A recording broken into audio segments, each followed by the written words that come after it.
the night my car folded like a soda can.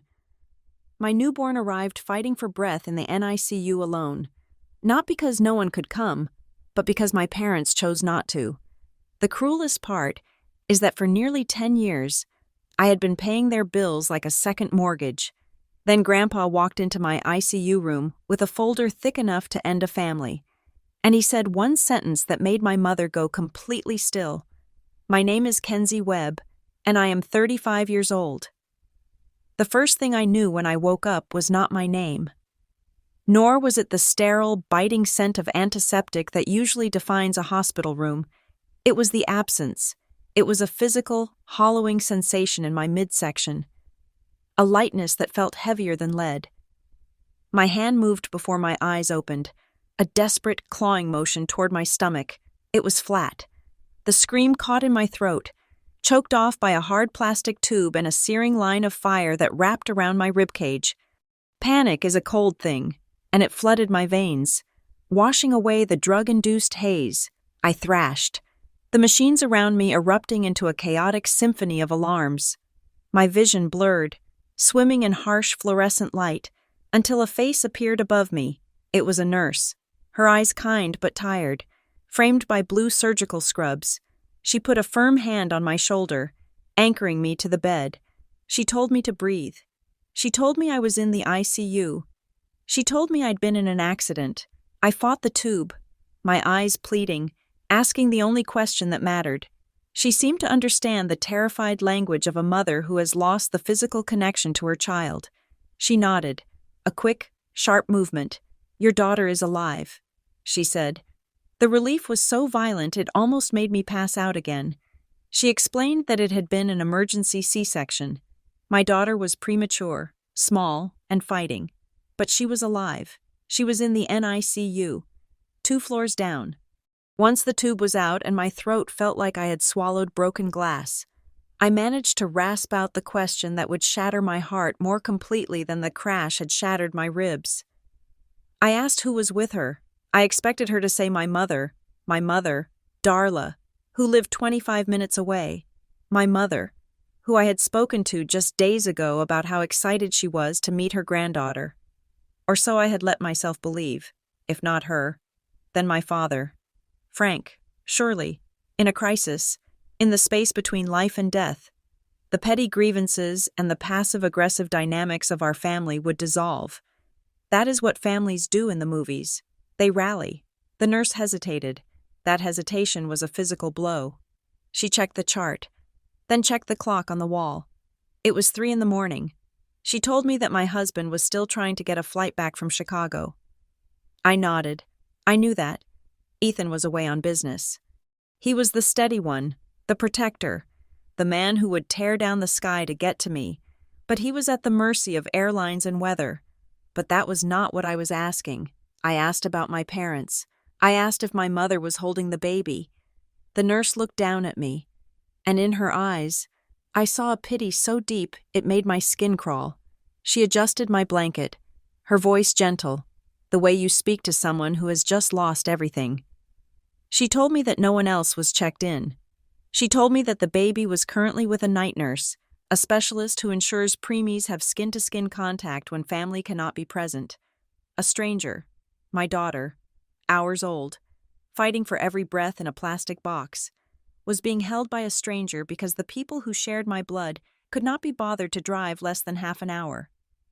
The pain of the broken ribs was nothing compared to the hollow ache in my chest. I lay there, staring at the ceiling tiles, counting the little dots in the pattern until they blurred together. You have to understand the math of this betrayal to understand why I did not cry. Crying implies surprise.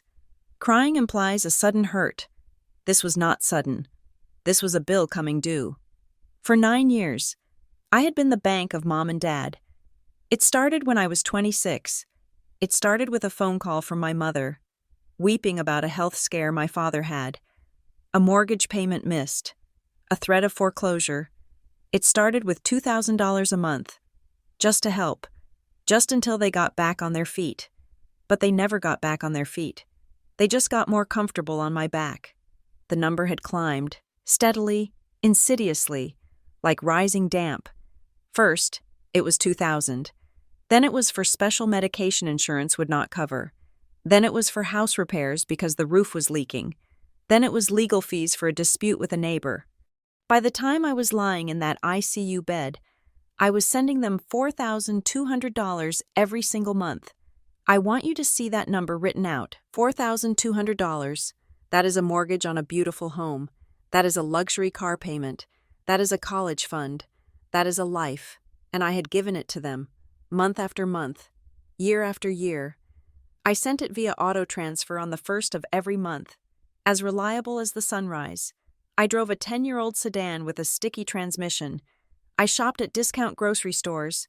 I dyed my own hair over the bathroom sink. When my friends planned trips to Cabo or Napa, I made excuses about work being too busy. I never told them the truth. How could I? How do you tell people that you are paying a ransom for your parents' love? I kept it a secret because I was ashamed. I told myself it was a private family duty. I told myself I was the strong one, the capable one. I let my mother call me her rock. I let her tell me that I was the only one who understood, that my younger sister, Sloane, was too fragile, too artistic, too flighty to handle the burden of reality. Sloane, my sister, who was currently 29 years old. Sloane, who I followed on social media, watching her post photos of designer handbags and weekend getaways to Nashville and Miami. Sloane, who had big plans for a brand that never seemed to launch. Funded by the allowance my parents gave her, the allowance I was funding. I lay in the dark of the ICU, the rhythmic beeping of the monitor keeping time with my racing heart. I thought about the text I had received from my mother 3 days ago. She needed an extra $500 for a copay. I had sent it. I had sent it without a question, even though I was saving every penny for the baby's nursery. The door to my room opened, but it wasn't family. It was a doctor, coming to check my vitals. He asked if I was in pain. I told him no. I was lying. The pain was excruciating, but the physical pain was a distraction I welcomed. I asked the nurse for my phone. It was in a plastic bag with my personal effects. The screen cracked from the impact of the crash. I turned it on. There were 42 missed calls and 63 text messages. Every single one of them was from Ethan, my husband, Ethan Cole. He is a man made of steel and soft edges, the kind of man who builds spreadsheets for fun and remembers the birthday of every person he has ever met. He was currently stuck in an airport in Ohio, grounded by a storm system that was hammering the Midwest. I opened his texts. They were a timeline of panic. 9:45 post-meridium Kenzie. Answer me. Police called. 10 post-meridium. I am at the airport. No flights until morning. I am renting a car. I am driving. 10:30 post-meridium. I called your parents. They are not answering. 11:15 post-meridium. I got hold of Darla. She is coming to the hospital. Stay with the baby. I love you. I stared at that last message. But she wasn't here. I scrolled down. There were no texts from my mother. No texts from my father. No texts from Sloane. I went to Instagram. It is a masochistic impulse, I know. But I needed to see. I clicked on Sloane's story. There she was. A video posted 2 hours ago. The timestamp would have been right around the time I was being wheeled out of surgery. She was holding a cocktail with a sparkler in it. She was laughing, throwing her head back. The neon lights of a casino flashing in the background. The caption read, "Riverboat vibes with the fam winning big tonight," and there, in the background of the video, blurry but unmistakable, was my mother. She was sitting at a slot machine, a cigarette in one hand, a drink in the other. She looked happy. She looked unburdened. She looked like a woman who was spending my money. I felt a coldness settle over me that had nothing to do with the hospital air conditioning. I clicked out of the app and went to my voicemails. There was one from Ethan. Left 20 minutes ago. I pressed play, holding the cracked phone to my ear. Ethan's voice was ragged, broken. He sounded like he had been crying, which was something I had seen him do exactly twice in our 7 years together. Kenzie, baby, I am still driving. I am 4 hours away. I am so sorry. I am trying to get there. Listen, I called your mom again. I begged her to go to the NICU. I told her you were in surgery and the baby was alone. He paused, and I could hear the sound of rain hitting his windshield and the hum of the engine. She told me no. Kenzie, she said, God, I do not even want to repeat this. She said, Kenzie always has drama. Your sister never does. We are having a family night. She has doctors. She does not need us. The recording ended. I lowered the phone. The room was silent. Kenzie always has drama. That was the line. That was the summary of my existence in her eyes. My car accident, my emergency surgery, my premature daughter fighting for life. It was just drama. It was an inconvenience. It was an interruption to her slot machines and her riverboat cocktails. For 9 years, I had paid $4,200 a month to be called a drama queen while they gambled with my livelihood. Something inside me snapped. It was not a loud snap. It was the quiet, final sound of a bridge collapsing. I opened my banking app. My hands were shaking, trembling so hard I almost dropped the phone. The interface loaded, blue and white, cheerful and efficient. I navigated to the Transfers tab. There it was. Mom, Dad support. Scheduled for the first of the month, $4,200. I clicked on it. I selected Cancel Recurring Transfer. The app asked me if I was sure. It asked me to confirm. I looked at the Yes button. I thought about the nurse holding my baby because my mother was too busy winning big. I thought about the 10-year-old car that had folded like tin foil around me. I thought about Ethan, driving through a storm, desperate to be where my parents refused to be. I tapped, Yes, transfer canceled. I did not stop there. I went to the history. I screenshotted the last year of payments, then the year before that. I downloaded the statements. I felt a manic energy taking over, a need to document, to witness my own exploitation. I was done being the good daughter. I was done being the secret bank. I was done protecting their pride while they stripped mine for parts. 3 hours later, the door to my ICU room opened again. I expected a nurse. I braced myself for bad news about the baby. But it was not a nurse. It was an old man in a rain-soaked trench coat, clutching a wet fedora in one hand and a thick, bulging manila folder in the other. He looked exhausted. He looked 80 years old, which he was close to being. But his eyes were sharp, burning with a fire I had not seen in a long time. It was Grandpa Walter, my father's father. He stood in the doorway, water dripping from his coat onto the linoleum floor. He looked at the tubes, the monitors, the bruising on my face. His jaw tightened, a muscle jumping in his cheek. He walked to the side of my bed and placed the folder on the tray table. It landed with a heavy, ominous thud. It was thick. It was heavy with paper. It was heavy with truth. He didn't ask how I was. He didn't offer empty platitudes. He reached out and took my hand. His grip surprisingly strong, his skin rough and cool. I canceled the transfers, I whispered, my voice cracking. I know, he said. His voice was gravel and steel. I have been watching. Kenzie, I have been watching for a long time. He tapped the folder. They are going to come here, he said. When the money does not hit the account, they will come. They will come with flowers and excuses and gaslighting. They will try to make you feel small. They will try to make you feel selfish. I looked at the folder. What is that? I asked. Grandpa Walter looked at me, and his expression softened, just for a fraction of a second, before hardening into something that looked like Judgment Day. This, he said, is every lie they have told you for the last decade. This is where your money actually went. And when you hear what I have to tell them, you will understand why they are never going to call you selfish again. He pulled a chair close to the bed and sat down, like a sentry guarding the gates. Rest now. Kenzie, he said, I am here, and I'm not leaving until the debt is settled. I closed my eyes, and for the first time since the headlights blinded me in the intersection, I felt safe, not because the pain was gone, but because I knew, with absolute certainty, that the war had finally begun, and this time, I wasn't fighting it alone. To understand why I was lying in a hospital bed alone while my parents played slots on a riverboat, You have to understand that the theft did not begin with a crash. It began with a promotion. It was 9 years ago. I was 26 years old, fresh out of graduate school, and I had just landed my first serious role as a junior analyst at Brightwell Data Systems. I remember the exact texture of the paper the offer letter was printed on. I remember the smell of the celebratory coffee I bought myself, a caramel latte that cost $6, which at the time felt like an reckless indulgence. I felt light. I felt like the world was finally opening its doors to me.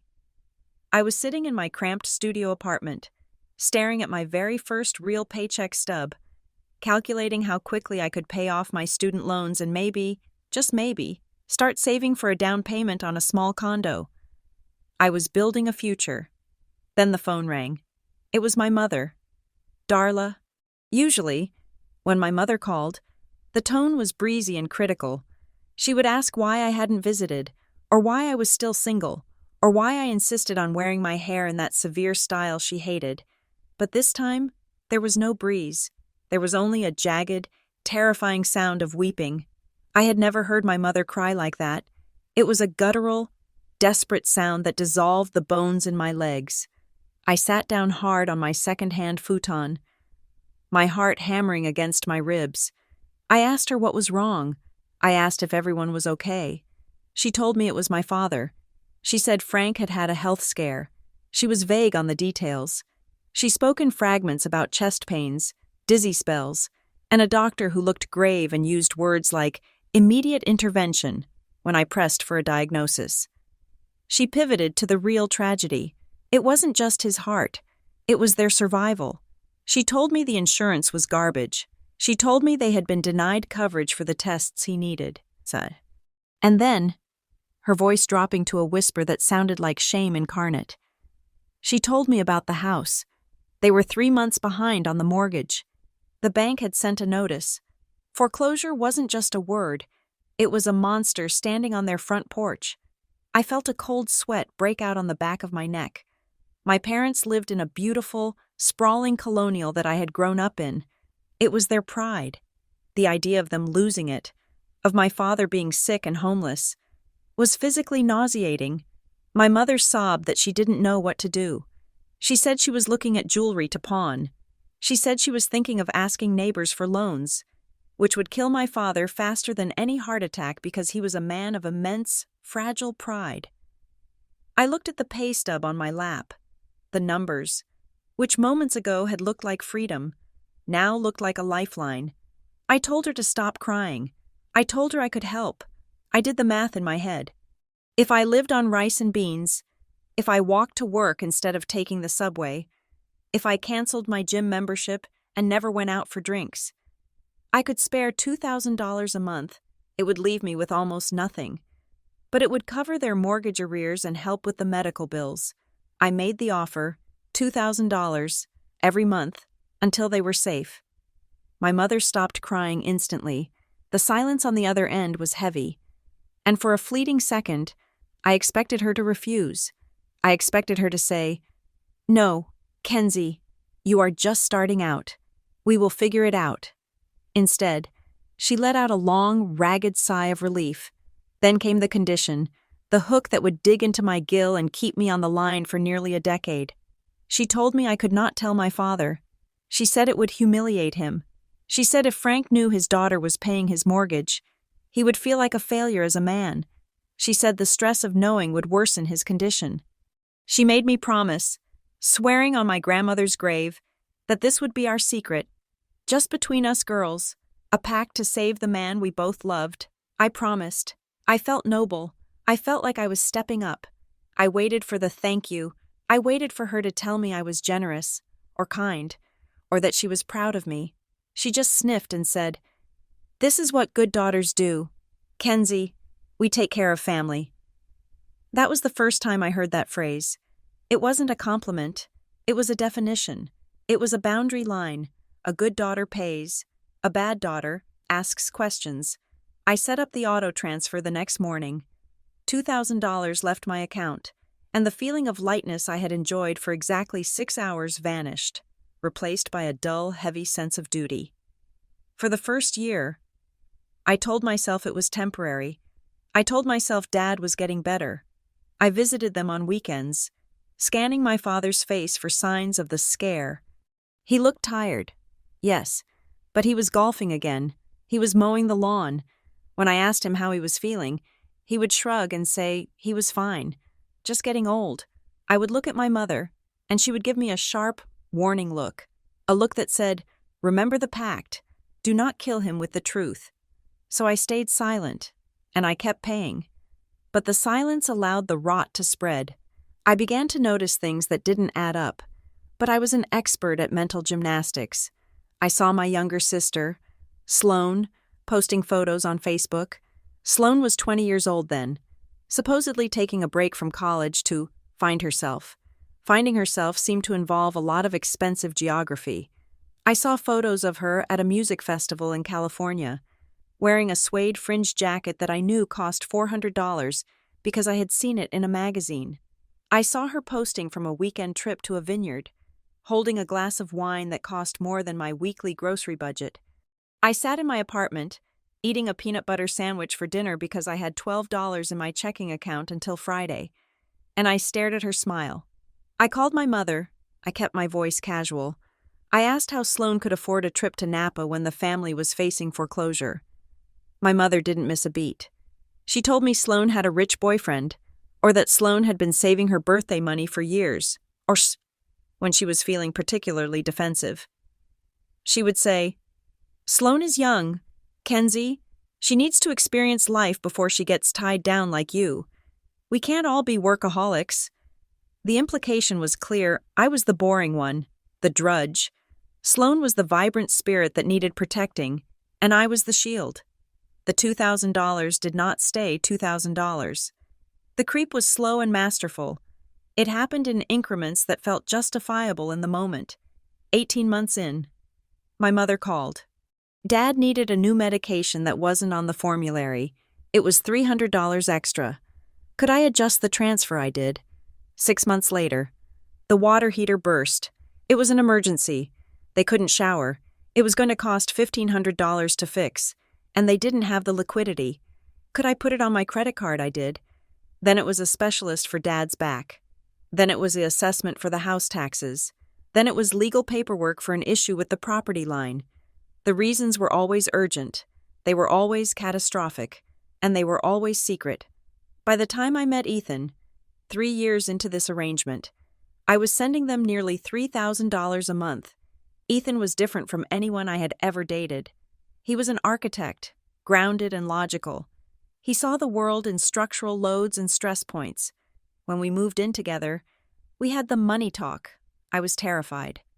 I laid out my finances, and I watched his eyes scan the spreadsheet. He stopped at the line item labeled Family Assistance. He asked me what that was. I gave him the rehearsed speech.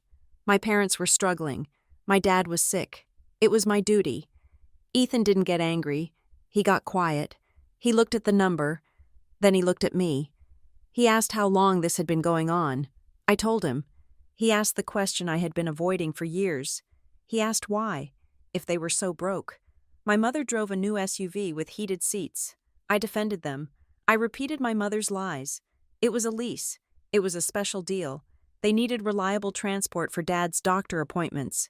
Ethan didn't push, but he started watching. He became a silent observer of the Webb family dynamic. We stopped going on vacations. When our friends rented a lake house for the summer, we declined. I told Ethan we were saving for a wedding, but we both knew the truth. I was saving my parents. I took side gigs. I spent my weekends freelance coding for startups, bleaching my eyes with blue light until 2 a.m, just to generate the extra cash flow needed to keep the Family Assistance Fund solvent. I looked 10 years older than I was. I had dark circles that concealer couldn't hide. Meanwhile, Sloane was launching her brand. She was 24 now, and her brand seemed to be lifestyle influencer, which meant she needed capital, she needed props, she needed camera equipment, she needed to be seen at the right brunch spots. I was at a family barbecue, wearing a dress I had owned for 5 years, watching Sloane unbox a new professional camera lens on the patio table. "Mom and Dad got it for me as an early birthday gift," she squealed. snapping a picture of the dog. I froze. I looked at my mother, who was flipping burgers. She wouldn't meet my eye. Later, in the kitchen, while I was making potato salad, I confronted her. I whispered, so Dad wouldn't hear. I asked how they could afford a $2,000 lens when I had just sent them extra money for a critical heating bill. My mother slammed a cabinet shut. She turned on me, her face twisting into a mask of martyrdom. "We have to support your sister's dreams. Kenzie," she hissed. "She is trying to build something. You have a steady job. You have Ethan. Sloan has nothing. Are you really so jealous that you would begrudge your sister a chance at success?" She flipped the script. She always flipped the script. Suddenly, I wasn't the victim of theft. I was the villain of envy. "I am not jealous," I said, my voice shaking. "I am broke. Mom, I am working 60 hours a week. And we are so proud of you," she said, her voice dropping to that sickly sweet register. "But Sloan needs a leg up. Once her brand takes off, she'll help us too. It's an investment. It was an investment made with my blood." Ethan noticed something else, something sharper. He pointed out that my mother never asked about my career. I had been promoted to senior analyst. I was managing a team of 6. I was handling accounts worth millions. When I told my mother, she just said, "That's nice, honey. Does it come with a raise?" That was the only question. Does it come with a raise? Because a raise for me was a raise for her. But when Sloan got 1,000 likes on a photo of a latte, my mother treated it like a Nobel Prize. She would spend 20 minutes at dinner talking about Sloan's engagement metrics and future partnerships. "Sloan is going to be famous," Mom would say, beaming. "She has that spark. You know, Kenzie, you're so good at the background stuff, the numbers. But Sloan, she's a star." The background stuff. That was me.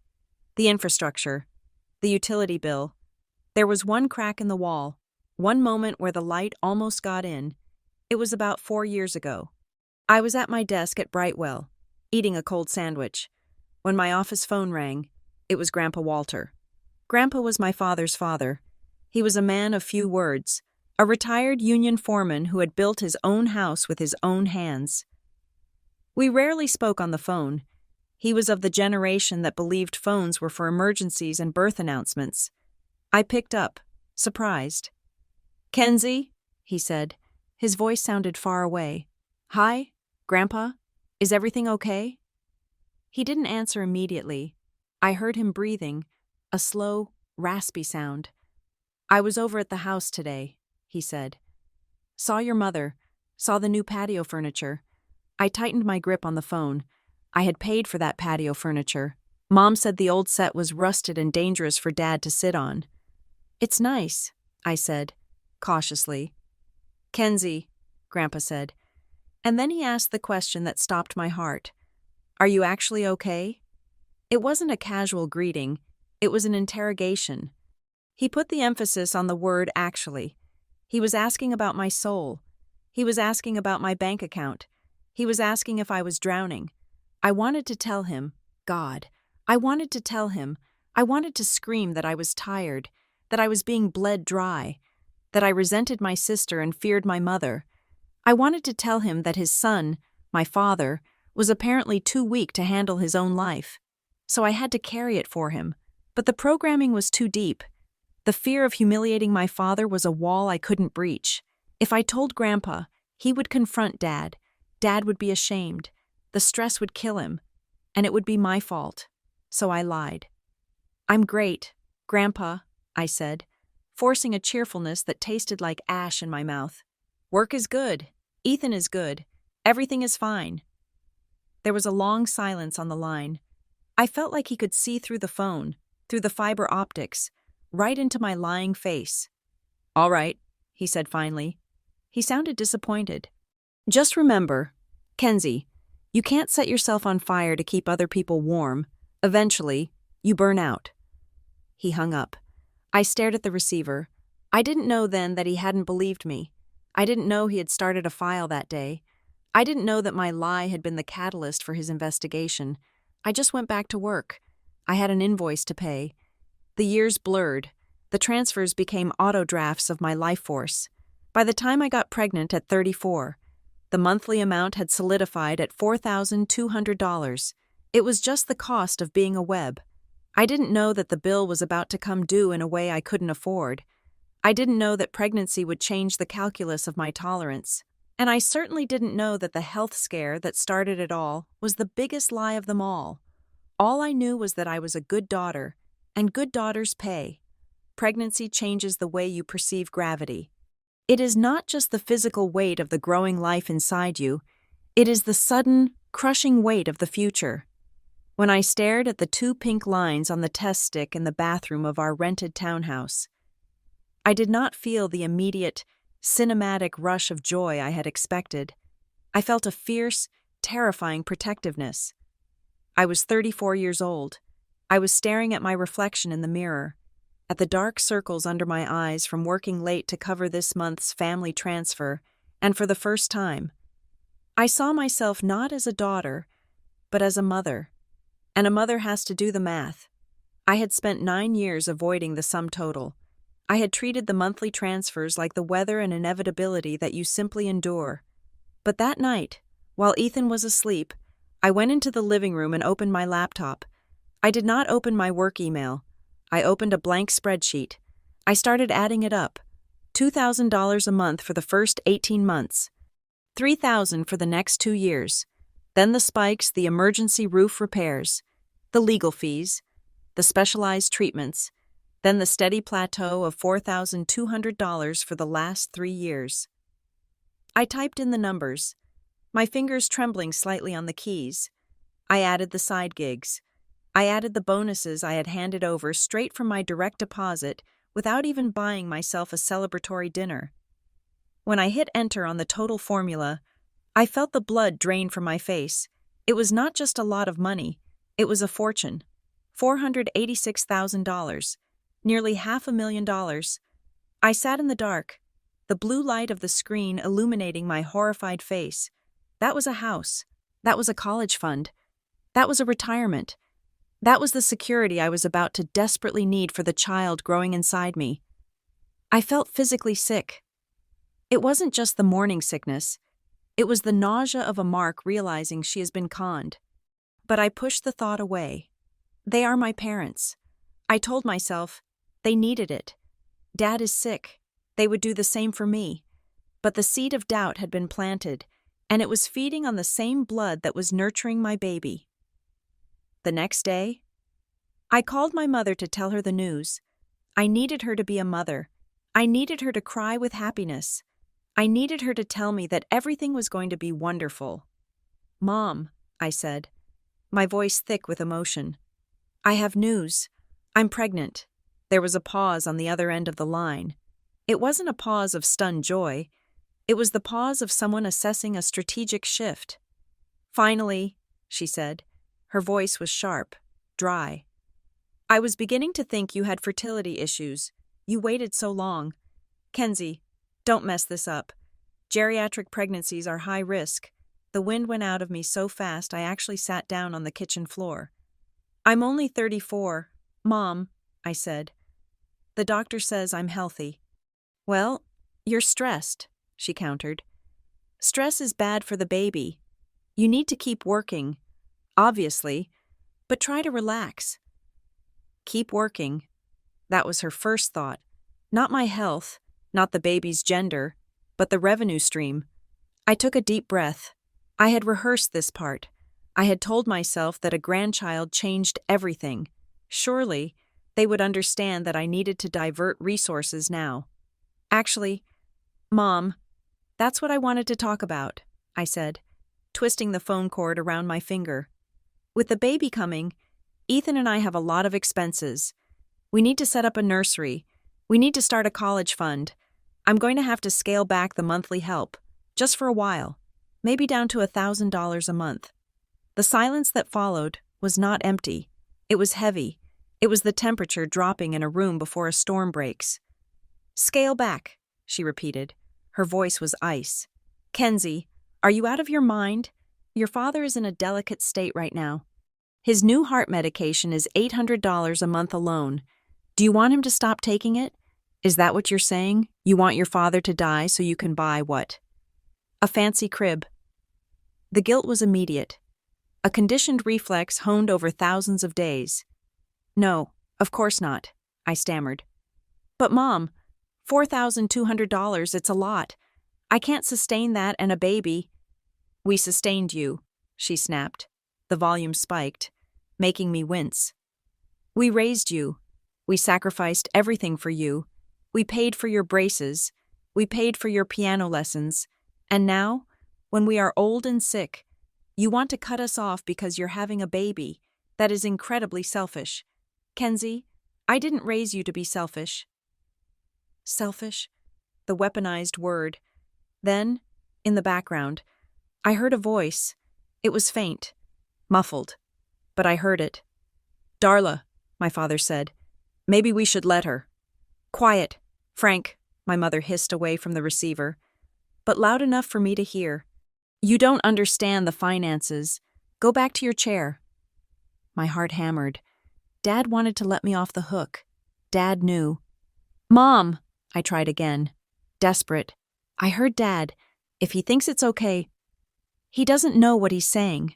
She cut me off, her voice smooth again, regaining control. His memory is going, Kenzie, the stress confuses him. If you cut the support, I have to tell him we can't afford his treatments. Do you want me to have that conversation with him? Do you want to be the reason he gives up? I closed my eyes. Tears leaked out, hot and frustrating. I was trapped. No, I whispered. Don't tell him. Good, she said. We'll manage. We always do. Just don't be dramatic. Kenzie, this should be a happy time. Don't ruin it with money talk. She hung up. I sat on the floor for a long time. I felt like I had just been mugged, but the person who took my wallet had also kissed me on the forehead and told me to drive safe. That night, insomnia hit me hard. Ethan was sleeping beside me, his breathing rhythmic and peaceful. I lay there, staring at the ceiling, thinking about the $4,200 that would leave my account in 3 days. I picked up my phone. I needed a distraction. I opened social media. The algorithm, cruel and efficient, served me my family immediately. There was a post from my mother. It was time-stamped 3 hours ago, right around the time she was telling me they couldn't afford heart medication. It was a photo of her and 3 friends at a spa resort in Arizona.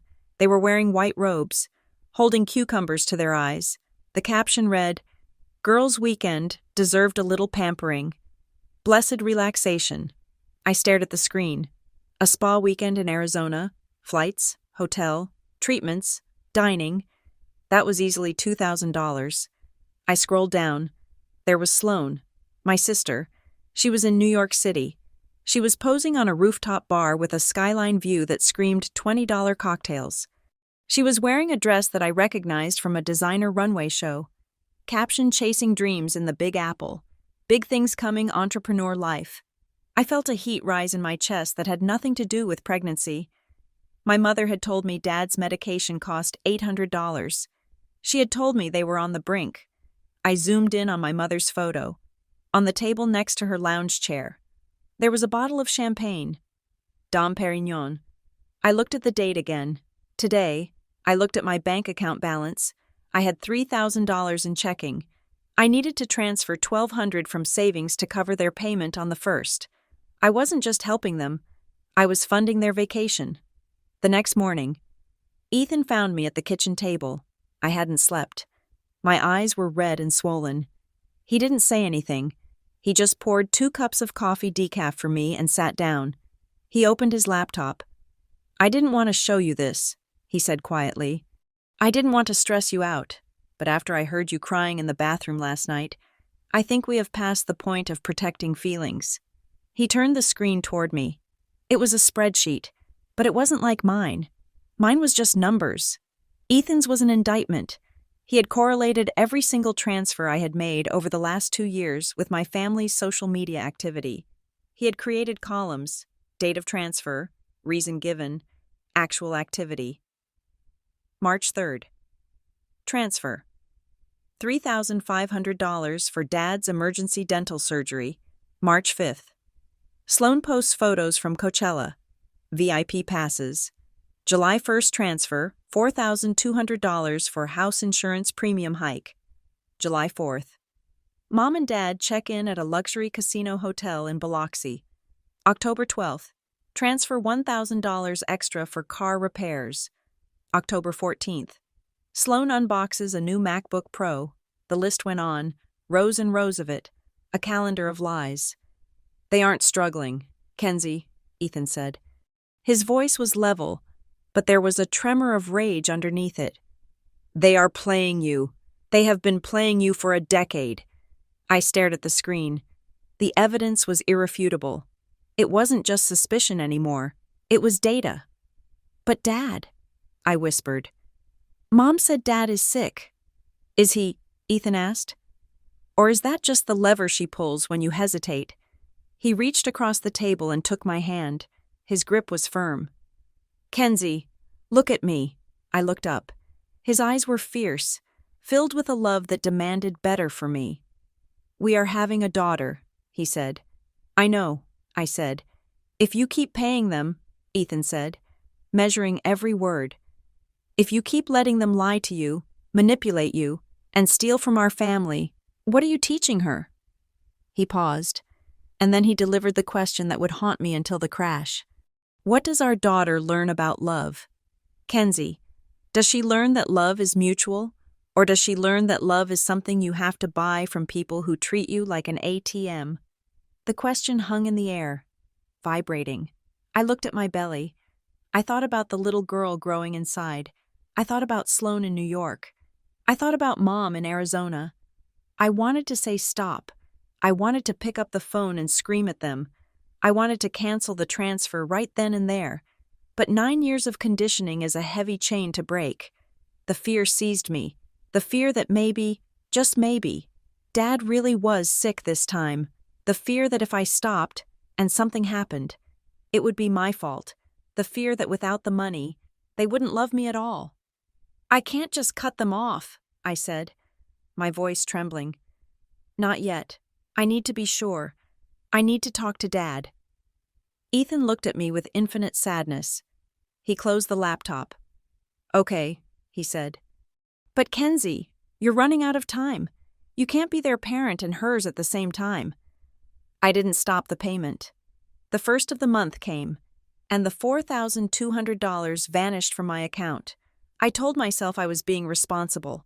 I told myself I was buying time to figure it out. I didn't know that time was the one thing money couldn't buy. I didn't know that in 2 weeks, I would be driving home in the rain, and the decision would be taken out of my hands by the screech of tires and the crushing of metal. I kept paying, and because I kept paying, I was on the road that night, working an extra shift to make up the deficit, driving toward the intersection that would change everything. The rain that night was not just weather. It was a physical barrier, a curtain of gray sleet that turned the windshield of my sedan into a kaleidoscope of smeared stoplights. I was 36 weeks pregnant. My belly pressed against the steering wheel, a tight, hard reminder of the life I was carrying, the life that was currently kicking my bladder with rhythmic precision. It was 11:15 at night. I should have been in bed. I should have been home with my feet elevated, reading a parenting book, or sleeping next to the space on the mattress where Ethan would usually be.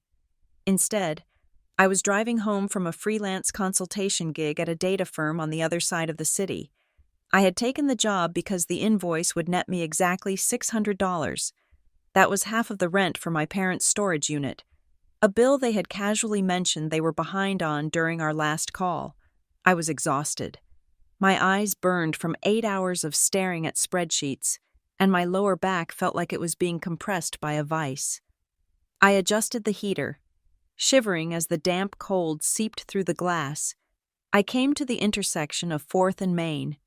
It is a massive, sprawling junction, usually choked with traffic, but at this hour, in this weather, it was eerily empty. The light turned green. It was a crisp, emerald green, the universal signal for safety, the promise that it was my turn. I took my foot off the brake and eased onto the gas. I was careful. I was always careful. I checked left. I checked right. The road looked clear. I was halfway through the intersection when the world exploded. I never saw the SUV. I only saw a flash of blinding white light in my peripheral vision, brighter than lightning, followed by a sound that I still hear in my nightmares. It was the scream of metal tearing into metal, a high-pitched shriek that vibrated through my teeth. The impact hit the driver's side door. Time did not slow down. That is a lie people tell you in movies. Time sped up. It fractured. My car was thrown sideways. I felt the chassis buckle, the frame folding in on itself like a crushed soda can. The glass of my window shattered, showering me in diamonds that bit into my skin. The airbag deployed a violent, hot punch to the face that snapped my head back and filled the cabin with the taste of chemical dust. The car spun, once, twice. The world outside was a blur of wet pavement and spinning streetlights. Then, silence. The car came to rest against a guardrail. The engine had died. The only sound was the hissing of the radiator and the relentless drumming of the rain on the roof. I sat there, frozen. My hands were still gripping the steering wheel, my knuckles white. I tried to inhale, but my chest refused to expand. The pain was immediate and overwhelming, a sharp, stabbing agony in my ribs that radiated down my spine. But I did not care about my ribs. My hands flew from the wheel to my stomach. "Please," I whispered. My voice was a wet, gurgling rasp. "Please move." I pressed down. The belly that had been hard and active moments ago was still. There was no kick. There was no shift of weight.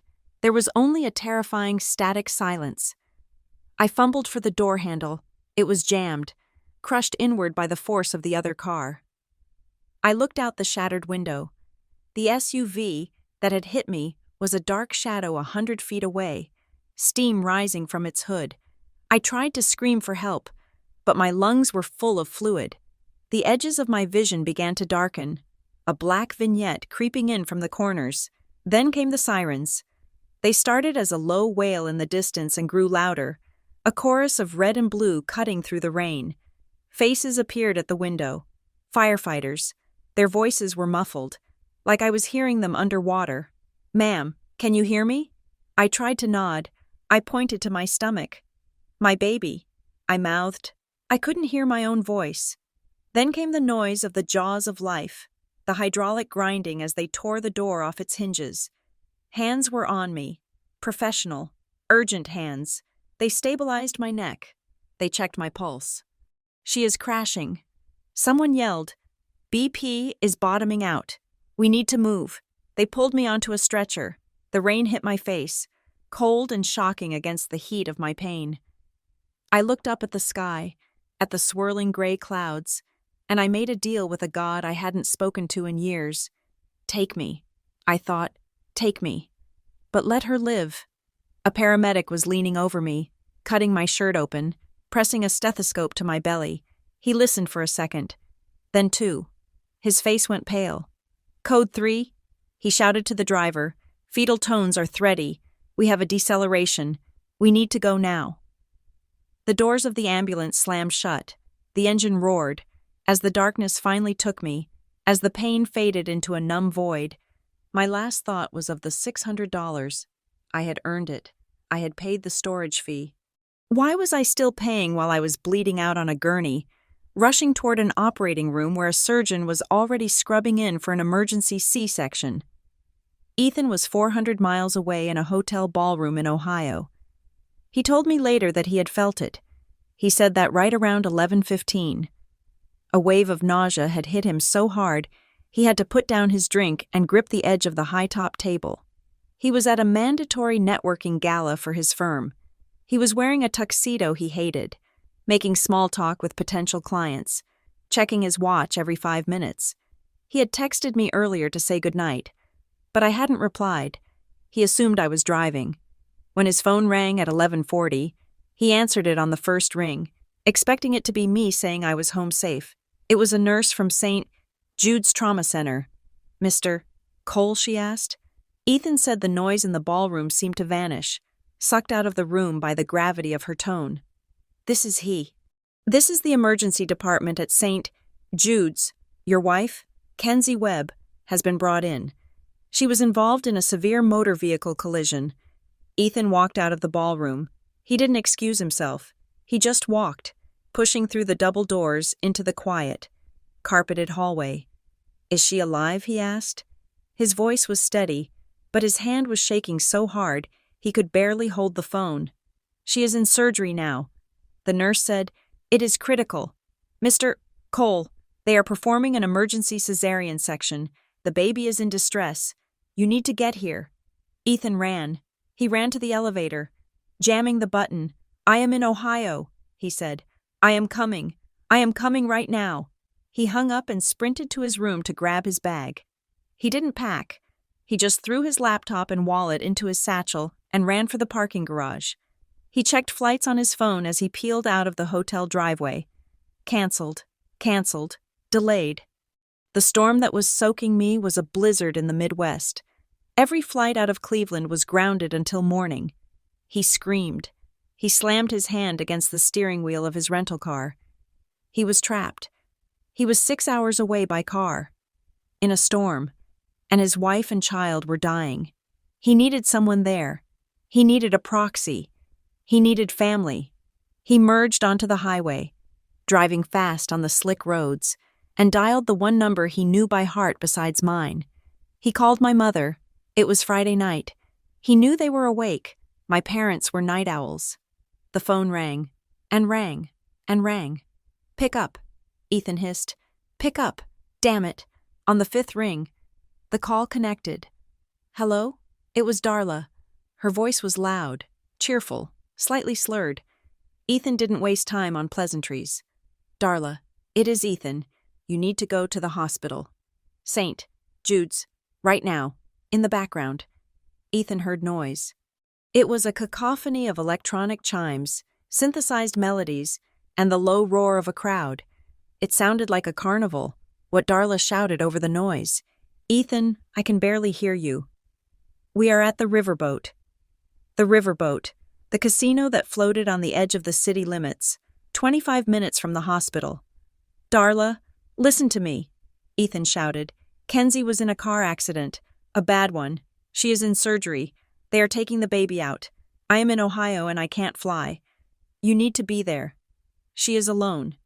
There was a pause on the line. The background noise didn't stop. The ding-ding-ding of a slot machine paying out rang clearly through the speaker.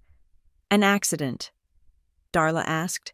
Her voice didn't sound horrified. It sounded annoyed, like someone had told her the buffet was closed. Is she okay?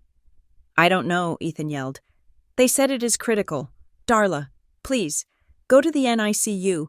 Be there for the baby until I can get there. Ethan waited for the sound of movement. He waited to hear her tell Frank to cash out. He waited to hear the rustle of coats and the urgency of a grandmother rushing to her child. Instead, he heard the clink of ice in a glass. Oh, Ethan, you know how doctors are, Darla said. She let out a short, dismissive laugh. They always make a big deal out of nothing to charge the insurance more. Kenzie is tough. She is in surgery, Ethan screamed. She might die. Lower your voice, Darla snapped. People are staring.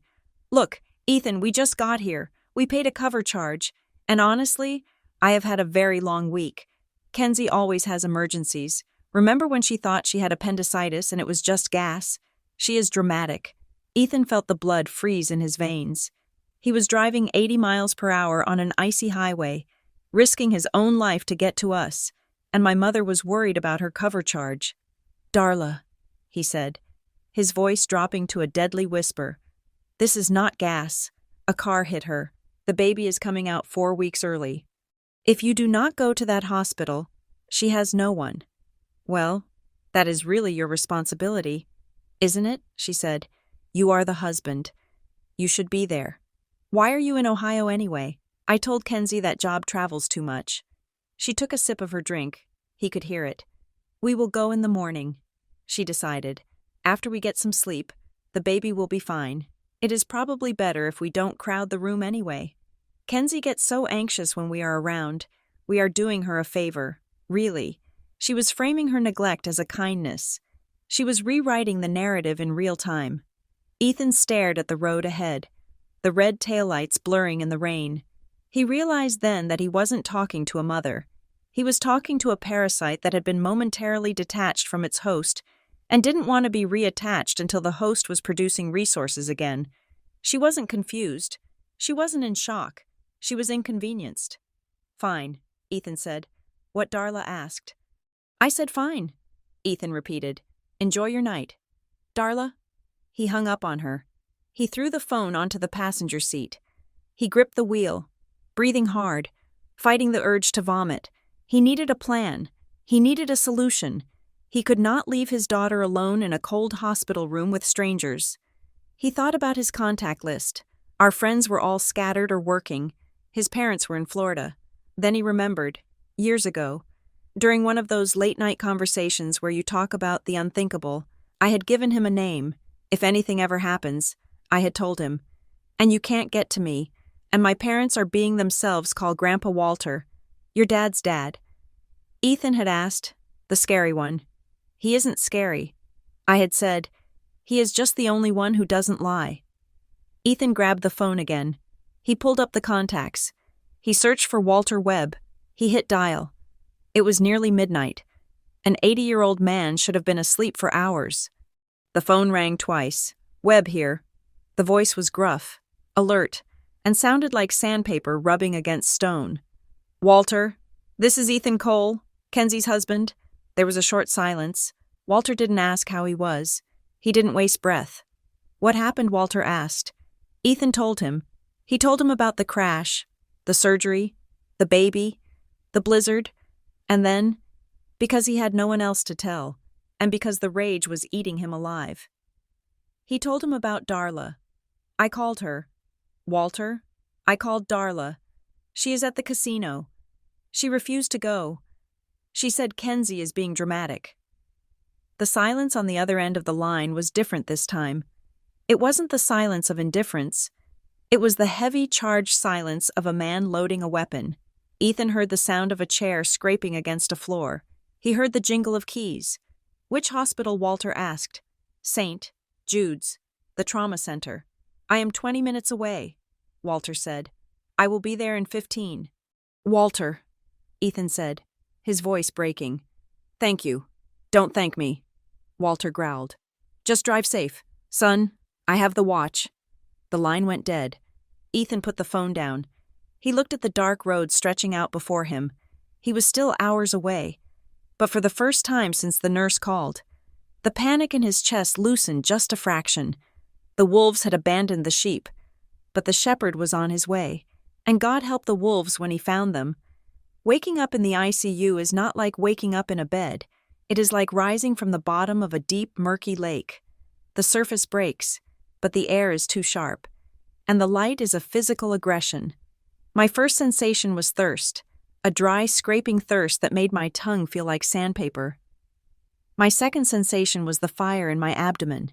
It was a precise, sliced line of agony that throbbed in time with the beeping of the machines surrounding me. I tried to sit up, but my body refused the command. I was anchored by tubes, by wires, and by a weakness so profound it felt like paralysis. Then, the memory of the headlights hit me. The screech of metal, the silence. My hand flew to my stomach. It was soft. It was empty. The scream that built in my throat came out as a ragged, terrified croak. My baby. A nurse was at my side instantly. She was older, with capable hands and eyes that had seen enough trauma to remain calm in the face of mine. She placed a hand on my shoulder, not restraining me, but grounding me. "She is alive, Mrs. Webb. She is alive." I stopped thrashing. I focused on her face, searching for the lie, searching for the polite medical euphemism that meant death. "She is in the NICU," the nurse continued. Her voice level. "She is small. She was born at 36 weeks. Her lungs are working hard, but she is breathing. She is fighting." I let out a breath that shuddered through my entire frame. "Alive. I need to see her." I whispered. You can't right now, the nurse said gently. You just came out of major abdominal surgery. Your blood pressure is still unstable. You need to stay flat. I stared at the ceiling tiles. I counted 3 water stains. I needed to anchor myself to something other than the pain. As I hesitated, I was afraid of the answer. But I had to ask, is anyone with her? The nurse checked the monitors. She adjusted the drip on my IV. Your husband called. She said, he is trying to get here. The storm has grounded everything. I know. I said, I know about Ethan. I mean my family. My parents. Are they with the baby? The nurse stopped what she was doing. She looked down at me, and for a second, her professional mask slipped. I saw a flicker of frustration, perhaps even anger, before she smoothed it over. No one is checked in at the NICU reception, she said quietly. The security log is empty. Mrs. Webb, it is just the medical team with her right now. The words landed on my chest heavier than the car had. They weren't here. I had almost died. My daughter, their first grandchild, was fighting for breath 2 floors down, and they were not here. Can I have my phone? I asked. The nurse retrieved it from a plastic bag of personal effects. The screen was cracked, a spider web of glass fracturing the display, but it lit up when I pressed the side button. I unlocked it. My notifications were a wall of desperation from Ethan. Missed calls, voicemails, texts time-stamped every 5 minutes. I am driving through the storm. I am at the state line. Hold on. Kenzie, I love you. I scrolled past Ethan. I looked for the names that should have been there. Mom, Dad, Sloan, nothing. There was no text asking if I was alive. There was no missed call from my father asking which hospital room I was in. My thumb hovered over the Instagram icon. I shouldn't have done it. I knew I shouldn't have done it. But pain seeks a source. I opened the app. Sloan had posted a story 40 minutes ago. I tapped the circle around her profile picture. The video filled my cracked screen. It was loud. The camera panned around a dimly lit room with velvet banquettes and neon signage. It was the VIP lounge of the Riverboat Casino. Sloan was holding a fan of playing cards in one hand and a martini in the other. She leaned into the camera, blowing a kiss. Winning streak, the caption read, in sparkling animated text. Living my best life. Sorry, not sorry. Behind her, I saw my father. He was laughing. He was holding a stack of chips. He didn't look like a man whose heart was failing. He didn't look like a man whose daughter had just been cut open to save his granddaughter. He looked like a man on vacation. I felt a coldness spread through me that had nothing to do with the operating room temperature. It was the absolute zero of realization. I turned off the phone and placed it on the mattress beside me. Nurse, I called out. She stepped back behind the curtain. Yes. Honey, I have money. I said. My voice was stronger now. It was fueled by a sudden, jagged clarity. I want to hire a private nurse for the NICU. I don't want my daughter to be alone in that plastic box. If I can't be there, I want someone standing guard. Can you arrange that? We can call the registry, she said. It is expensive, though insurance doesn't usually cover a private sitter for the NICU. I don't care. I said, do it. An hour later, a woman walked into my room. She was tall, with short cropped hair and an air of no-nonsense competence. She wore navy blue scrubs that were perfectly pressed. Mrs. Webb, she asked. I'm Rowan. The registry sent me. I'm going to be with your daughter tonight. I looked at her. She didn't look like a stranger. She looked like a soldier reporting for duty. Thank you, I said. Please, just talk to her. Tell her I'm coming. Tell her mother is coming. I will, Rowan said. She adjusted her badge. Then she paused. She looked at me closely, her head tilted to the side. Kenzie Webb, she said, testing the name.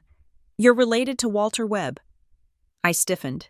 Usually, when people asked about my family, it was because my mother had made a scene somewhere, or Sloan had skipped out on a bill. Yes, I said cautiously. He is my grandfather. Rowan smiled. It was a genuine smile that reached her eyes. I used to do some consulting work for his community foundation. She said, the Veterans Outreach Program.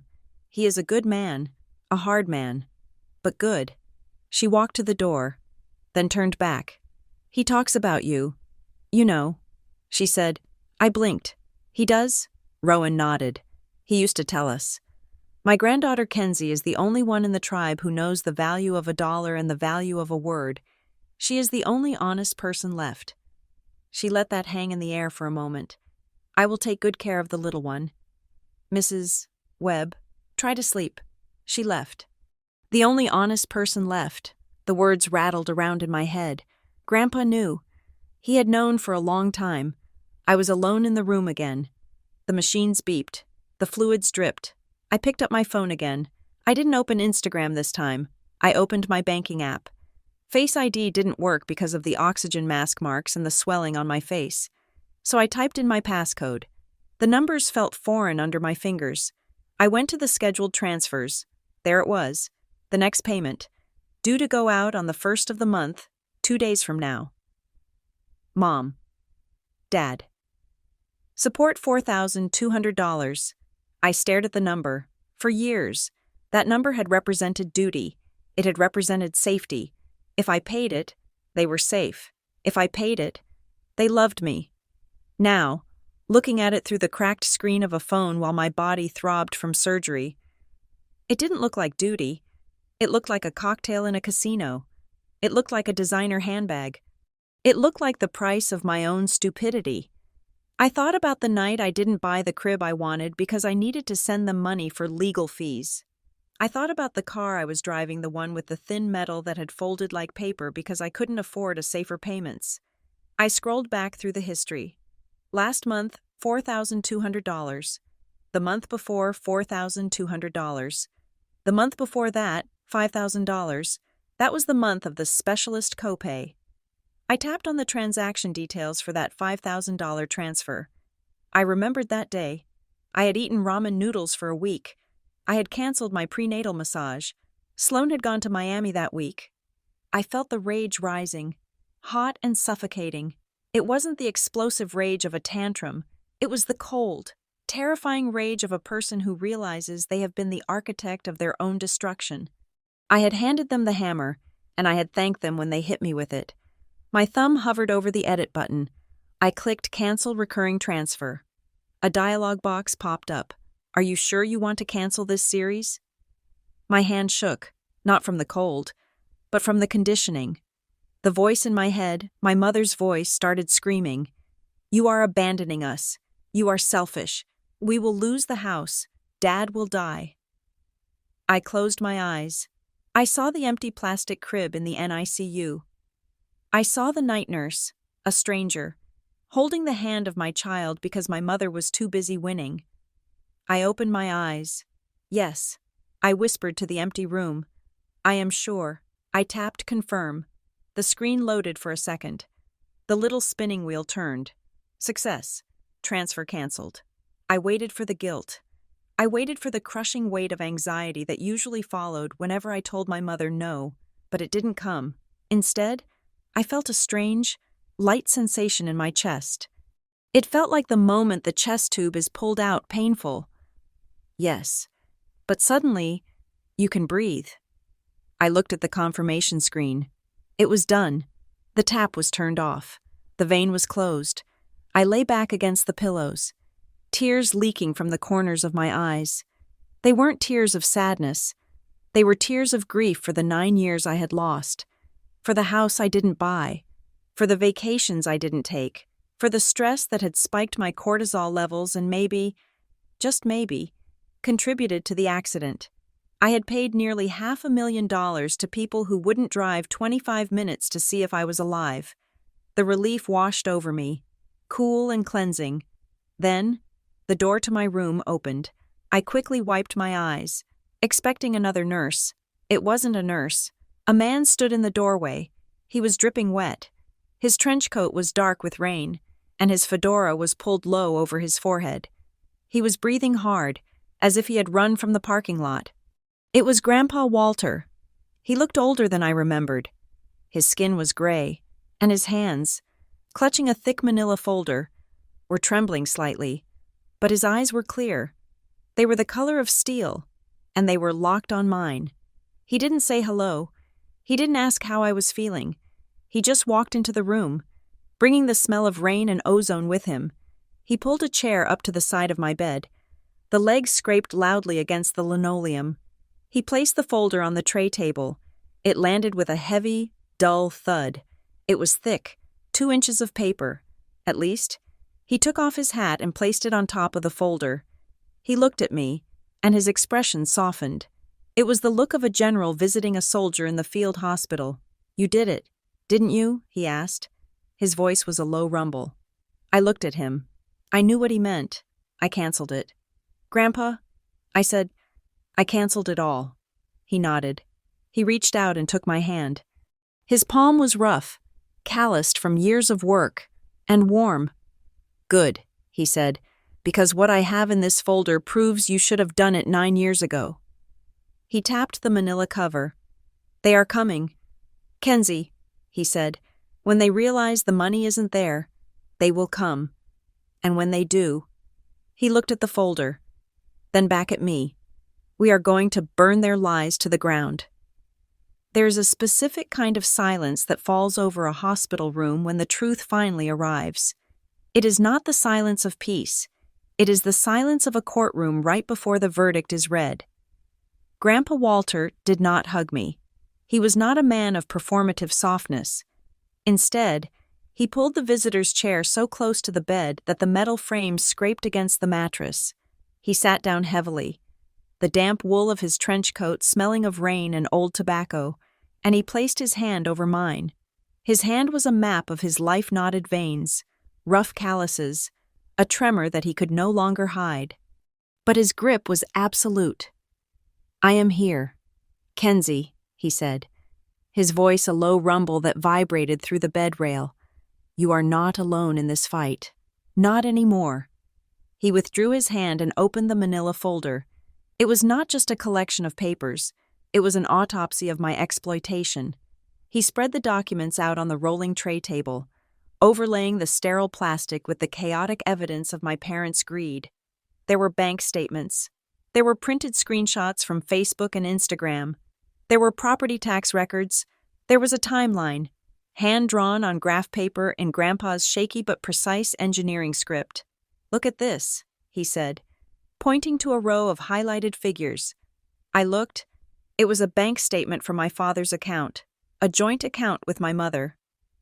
"You see that deposit?" Grandpa asked. "The one from the 1st of November, 3 years ago. That is your transfer. $4,200. I nodded. I remembered that month. I had skipped a dentist appointment to make sure that money cleared. Now look at the withdrawal the next day. Grandpa said. He slid another paper over. It was a credit card statement. November 2nd, Delta Airlines, 2 tickets to St. Lucia, $3,800. My stomach turned over. They told me that money was for a property tax lien. I whispered. They said the county was threatening to seize the house. There was no lien. Grandpa said, I checked the county clerk's records. The taxes have been paid automatically from a trust I set up for them 20 years ago. I stared at him. The room seemed to tilt. You set up a trust, I asked. For the house, he said. Only for the house. I knew Frank was bad with money. I knew Darla was worse. So when I gave them the deed, I set up an annuity to cover the taxes and insurance. They have never paid a dime in property taxes. Kenzie, not once. I felt the air leave my lungs. Every time they had cried about losing the home, every time they had terrified me with visions of them on the street, it was all a fabrication. They were safe. They had always been safe. Why, I choked out. Why didn't you tell me? Why did you let me pay them for 9 years? Grandpa looked down at his hands. For the first time, the steel in his eyes softened into a deep, haunted regret. He looked old then, truly old, because I am a coward. Kenzie, he said softly, or I was. He took a breath that sounded like a rattle in his chest. I stayed quiet once in my marriage, he said. Your grandmother. She had a way of twisting things. She had a way of making you feel like the villain for asking a simple question. I learned to keep the peace. I learned to pay the price for silence. When I saw Frank doing the same thing to you, using Darla's playbook, I froze. I thought if I interfered, they would cut you off completely. I thought you would hate me for breaking the family." He looked up at me, his eyes wet. "But I won't do it twice," he said. "I watched them bleed you dry, and I told myself I was gathering evidence. I told myself I was waiting for the right moment to save you.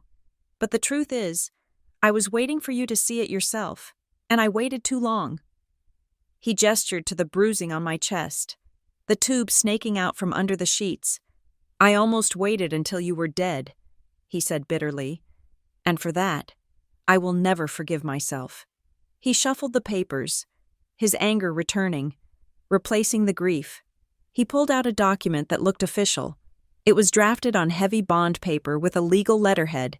"But this," he said, his voice hardening, "this is why I am here tonight. This is what broke me." He pushed the paper toward me. It was a draft of a will, his will, 2 years ago. Darla came to my office. Grandpa said, "She brought a lawyer, a man I didn't know. She had this drawn up." I read the text. It was legal jargon, dense and dry, but the meaning was clear enough. It was a petition to restructure the inheritance of the Webb estate. It proposed that upon Walter Webb's death, 90% of the assets should bypass Frank, who was deemed medically fragile, and go directly to Sloan Webb. And me, I asked, "Where is my name?" Grandpa pointed to a single line at the bottom. "Mackenzie Webb Cole is to receive a token bequest of $5,000.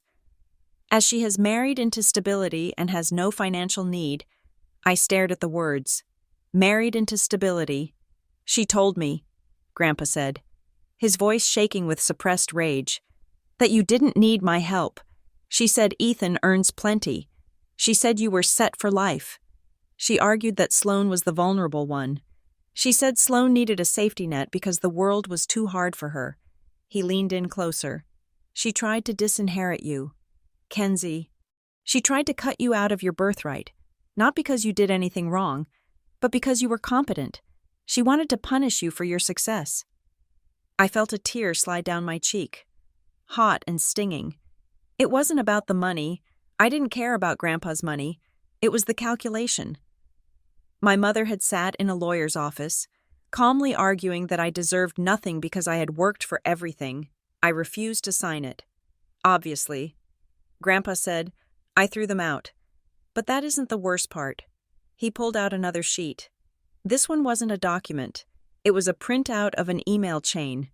It was from my Aunt Clara, Grandpa's sister, who lived in Oregon. Read the highlighted part. Grandpa said, I read, "It is such a shame about Kenzie. Aunt Clara had written to my mother. I can't believe she refuses to visit you even when Frank is so sick. To think she makes all that money in the city and won't even help with his co-pays. You are a saint, Darla, for handling it all alone. We are praying for you." My vision blurred. I couldn't breathe. They think I stammered. They think I abandoned them. Grandpa nodded grimly. "For 9 years, you have been their savior," he said. "You paid their bills. You saved their house. You funded their lifestyle. And for 9 years, Darla has been telling the rest of the family that you are cold, distant, and stingy." He slammed his hand down on the table, making the plastic water pitcher jump. "She stole your money, Kenzie. But that wasn't enough for her. She had to steal your reputation too.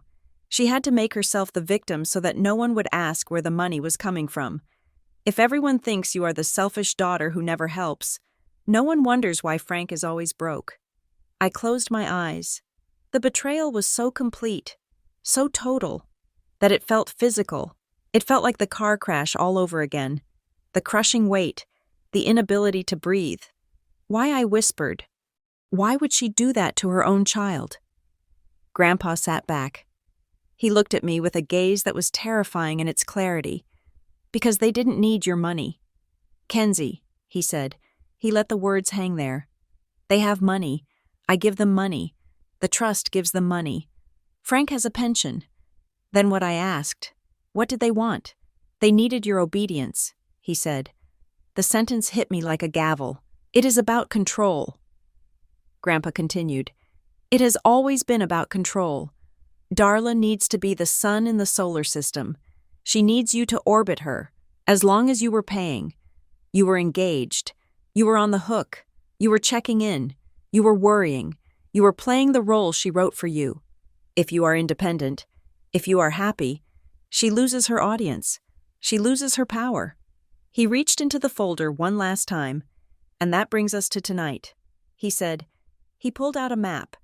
It was a printout from a tracking app. I have had a tracker on Frank's car for 6 months, he said.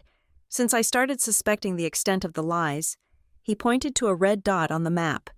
This is where they were at 11:30 tonight, he said. The Riverboat Casino. Just like Ethan said. He pointed to a second dot, moving along the highway. And this is where they are now. They are 10 minutes away. My heart hammered against my broken ribs. They are coming, I asked. But why Ethan said Mom refused to come? She said I was being dramatic. She did refuse, Grandpa said. Until I called her, he smiled. But it was a wolf's smile. I called her right before I walked into this room. I didn't tell her you were hurt. I didn't tell her the baby was in the NICU. I told her that I was meeting with my attorney first thing in the morning to finalize the changes to my estate. And I told her that I was currently at the hospital with you, looking at your bank statements. He leaned back, crossing his arms. She isn't coming because she is worried about you. Kenzie, she isn't coming to hold her granddaughter. She is coming because she smelled an inheritance risk. She is coming to do damage control. He looked at the door, his eyes narrowing. They will be here soon, he said, and I need you to be ready, because they are not going to walk through that door as parents. They are going to walk in as negotiators. They are going to cry. They are going to lie. They are going to try to make you feel crazy for doubting them. He stood up and buttoned his trench coat, transforming from the grieving grandfather back into the formidable patriarch. But they forgot one thing. He said, what I asked. He tapped the folder on the table. They forgot that I kept the receipts. He moved the chair back to the corner of the room, into the shadows, but where he could still be seen. He sat down, placing his hat on his knee, and crossed his legs. He looked like a judge waiting for the bailiff to bring in the accused. Let them come, he said softly. We are ready. I lay back against the pillows. The pain in my body was still there, but the confusion was gone. I looked at the folder. I looked at the history of my own erasure. And I looked at the man in the corner who had finally given me permission to see the truth. The door handle turned. I took a deep breath. It hurt, but it was my breath, not theirs.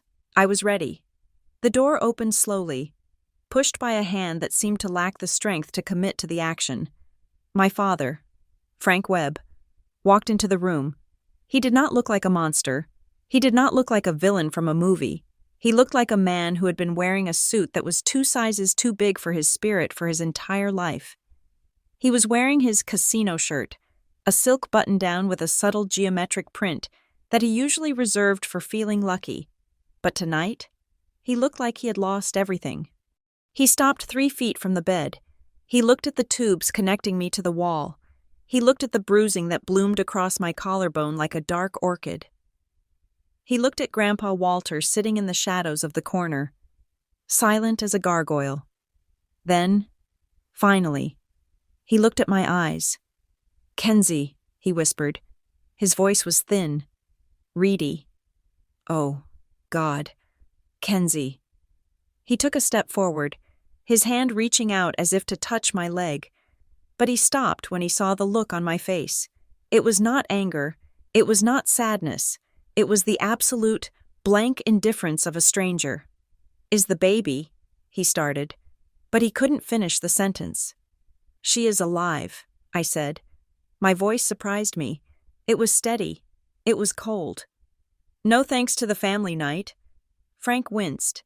He physically recoiled, as if I had slapped him. He pulled a handkerchief from his pocket and wiped his forehead, which was glistening with sweat despite the chill in the room. We didn't know, he stammered. Your mother said it was just a fender bender. She said Ethan was overreacting. And you believed her. Grandpa's voice cut through the room from the corner. He didn't stand up. He didn't raise his voice. He just let the question hang there, heavy and sharp. Frank jumped. He looked at his father with the terrified eyes of a child caught stealing candy. "Dad," Frank breathed. "I didn't know you were here." "Obviously," Grandpa said. "If you knew I was here, you would have come up with a better lie." Frank slumped. He grabbed the footboard of my bed for support. He looked at me, his eyes pleading for a forgiveness I did not have the inventory to sell him. "I knew. Kenzie," he confessed. The words came out in a rush, like vomit. "I knew about the money. I knew about the transfers." The air left the room. "You knew?" I asked. "Mom said you didn't know. She said you would be humiliated. She said it would kill you." Frank shook his head miserably. "I knew. I saw the statements years ago. I knew you were paying the mortgage. I knew you paid for the roof." "And you let her take it," I said. "You let me work 2 jobs. You let me cancel my life. Why? Dad. Why?" He looked down at his shoes. "Because it was easier," he whispered. "If I told her to stop, she would scream. She would make my life a living hell. She would say I was a failure, as long as the money came in. She was happy, and when she is happy, the house is quiet. I just wanted peace. Kenzie." "You wanted peace," I repeated. "So you let her go to war with my bank account." "I am sorry," he wept. "I am so sorry." "Save it," I said. Before he could respond, the hallway door swung open again. This time, there was no hesitation. My mother, Darla, swept into the room. She was a vision of curated distress. Her hair was perfectly blown out, stiff with hairspray against the humidity of the storm. She was wearing a beige trench coat that was belted tightly at the waist, and her makeup was flawless, though she had clearly applied a fresh layer of lip gloss in the elevator. She didn't see Grandpa in the corner. She only saw me, and she saw Frank crying at the foot of the bed.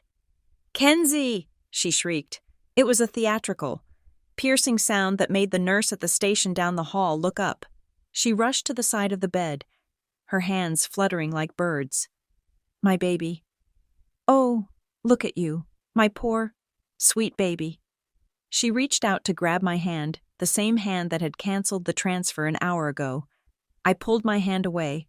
I pulled it so hard, the IV line rattled against the metal stand. "Don't," I said. Darla froze. Her face went through a rapid series of micro-expressions: shock, annoyance, calculation before settling on wounded martyrdom. "Kenzie," she said, her voice trembling with practiced emotion. "I am your mother. I am here. We came as soon as we heard. It has been a nightmare getting here. The traffic was absolute gridlock. The storm is terrible." She looked at Frank. "Frank, tell her. Tell her how terrified we were. We drove through hell to get here." "Traffic?" Grandpa asked. Darla spun around. She gasped, her hand flying to her chest. "Walter," she breathed. "I didn't see you." "I know," Grandpa said. "You were too busy rehearsing your entrance." He stood up then. He stood up slowly, unfolding his height until he loomed over the room. He walked into the light. "You said traffic was bad," Grandpa said. "Where were you coming from?" "Darla." Darla blinked rapidly. Her mind was racing. I could see the gears turning. "Home," she lied. "We were at home," Ethan called, "and we rushed out. But the highway was a parking lot." "Home," Grandpa repeated. "That is strange, because Ethan said he heard slot machines." Darla laughed. It was a brittle, nervous sound. "Ethan was hysterical. He was hearing things. The connection was bad." "And the tracker?" Grandpa asked. "Does the GPS on Frank's phone have a bad connection too?" Darla went still. "What?" "I asked Frank a question," Grandpa said, turning his gaze to his son. "Frank, where were you when Ethan called?" Darla shot a look at Frank. It was a look of pure venom. It was a command. "Lie. Lie for me. Protect the narrative." Frank looked at Darla, then he looked at me, broken, bruised, empty-bellied in a hospital bed. "We were at the riverboat," Frank said quietly. "Frank," Darla hissed. "We were at the casino," Frank said, his voice rising, cracking with a sudden, hysterical defiance. We were at the VIP lounge. You were drinking a gin and tonic. I was playing blackjack. We were winning. Stop it, Darla snapped. You are confused. I am not confused, Frank shouted. We were there. And when Ethan called, you told him not to bother us because you had a hot hand. The silence that followed was total. The only sound was the hum of the refrigerator in the corner. Darla straightened her coat. She smoothed a wrinkle on her sleeve. She realized the lie had collapsed, so she pivoted to the justification. I didn't know it was serious, she said. Her voice was cool now, stripped of the fake warmth. Ethan is always overreacting. He panics. I thought you had a bumper thumper. Kenzie, if I had known you were in the ICU, obviously I would have left. Obvious? I asked. I pushed myself up on my elbows. The pain was blinding, but I used it. I focused it. Ethan told you I was in surgery, I said. He told you the baby was being born. He told you I was alone. He was mumbling. Darla sniffed. He was emotional. He wasn't mumbling, I said. And neither were you. I looked her dead in the eye. You said, Kenzie always has drama. Your sister never does. This is your responsibility. Darla's face went pale. Her eyes darted to the phone on the bedside table. You recorded it, she whispered. There was real fear in her voice now. Not guilt. Fear of exposure. Does it matter? I asked. You said it. You said my near-death experience was drama. You said my daughter's birth was an inconvenience. I was stressed, Darla cried. You don't understand the pressure I'm under. Kenzie, the bills, the house, your father's health. I went to the casino to blow off steam because I am drowning. Drowning, Grandpa said. He picked up the folder from the table.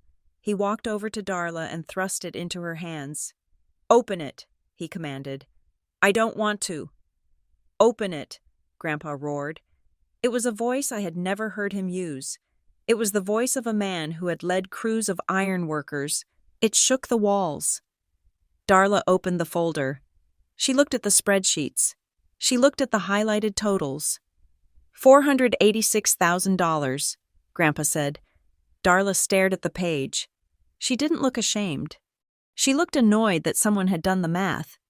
That is over 9 years, she said dismissively. It is not like she wrote a check for $500,000 today. It helped us survive. Survive? Grandpa asked. Did the trip to St. Lucia help you survive? Did the patio furniture help Frank's heart? Did Sloane's designer wardrobe keep the roof over your head? We have expenses, Darla yelled, throwing the folder back onto the table. You don't know what it costs to maintain our standing. Walter and Sloane need support. She is trying to build a career. Kenzie has everything. She has a husband. She has a job. She is the strong one. Why is it a crime for the strong one to help the weak one? It is not help, Grandpa said. This is not help, Darla. This is exploitation. You looked at your daughter and you didn't see a child. You saw a resource. You saw a vein to be tapped. She offered, Darla screamed, pointing at me. She offered to pay. I didn't hold a gun to her head. You held guilt to my head, I said. You held Dad's health to my head. You are exaggerating, Darla scoffed. She rolled her eyes. A gesture so familiar, it made my stomach clench. You always do this, Kenzie. You rewrite history to make yourself the victim. You are just like Ethan. He has poisoned you against us. He hates our family. He has been trying to separate us for years because he is jealous of how close we are. Close? I laughed. It was a dry, hacking sound. We aren't close. Mom, we are a hostage situation. How dare you, she hissed. After everything I sacrificed for you, I gave up my life for you children, and this is the thanks I get. You attack me in a hospital room. She turned to Frank. Tell her, Frank, tell her she is being ungrateful. Frank looked at Darla. Then he looked at the folder on the table. She paid $500,000. Darla, Frank said softly, and we left her alone while she was bleeding. Shut up, Frank, Darla shrieked. No, Grandpa said. He stepped between Darla and Frank. You are done giving orders. He looked at Darla with a disgust that was absolute. "You came here tonight because I told you I was changing my will." Grandpa said, "You didn't come for Kenzie. You came because you thought the ATM was breaking down." "That is a lie," Darla cried. Tears began to flow again, but the rhythm was off. The audience wasn't buying it. "I came for my granddaughter. I have a right to see my granddaughter." She moved toward the door. "I am going to the NICU. I am going to see her. She needs her grandmother." "No," I said. It wasn't a shout. It was a fact. Darla stopped. She turned to look at me. "Excuse me?" "You aren't going to the NICU," I said. "You aren't going to see her. You aren't going to hold her. You aren't even going to look through the glass." "You can't stop me," Darla sneered. "I am family." "You are a relative," I said. "Family is the people who show up. You didn't show up." I reached for the nurse call button. I held it in my hand like a detonator. "If you try to go down to that floor," I said, "I will call security. I have already instructed the nursing staff that my visitor list is restricted. You are not on it." "You would arrest your own mother," Darla gasped. "You are sick. Kenzie, the hormones have made you crazy." "A newborn in the NICU isn't a negotiation chip," Grandpa said, backing me up. "She isn't a photo op for your Facebook, Darla. She is a human being, and she is Kenzie's daughter, not yours." Darla looked around the room. She looked for an ally. She looked at Frank, who was staring at the floor. She looked at Grandpa, who was a stone wall, she realized. Perhaps for the first time in her life, that she had lost the room. Her face changed. The mask of the victim dropped, and the mask of the negotiator slid into place. Her eyes became hard and cold. "Fine," she said. "Play your games.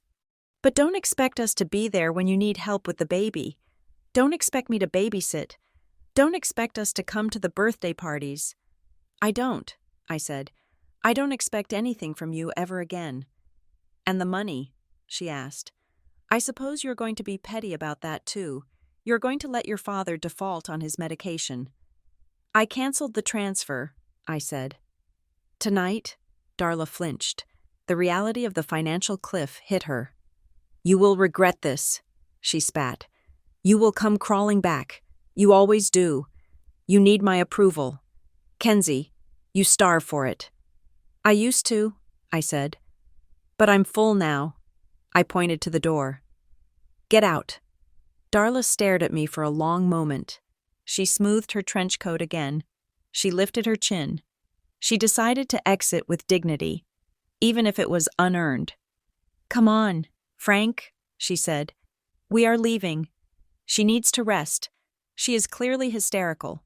She turned and walked out. She didn't look back. Frank stayed for a second. He looked at me. He started. "Go," Grandpa said. "Go with your wife. Frank, you made your choice years ago." Frank nodded. A tear dripped off the end of his nose. He turned and followed Darla out into the hallway. The door clicked shut. The silence returned. But this time, it wasn't the silence of a courtroom. It was the silence of a battlefield after the cannons have stopped firing. I slumped back against the pillows. My energy was gone. I felt hollowed out. Grandpa sat back down in the chair. He looked tired. "You did good, kid," he said softly. "It's over," I whispered. "No," Grandpa said, reaching for the folder again. "The shouting is over. Now comes the accounting." He opened the folder to the last page. "Rest for now," he said. "But tomorrow, we change the locks on the future." The weeks that followed the hospital were a strange, fluid season of healing. Time didn't move in hours. It moved in ounces gained and tubes removed. My daughter, whom we named Maisie, a name that means pearl. Something beautiful created from friction grew stronger with a ferocity that humbled me. She was a fighter. She had graduated from the ventilator to a nasal cannula, and finally, to breathing the room air on her own. My own body was knitting itself back together.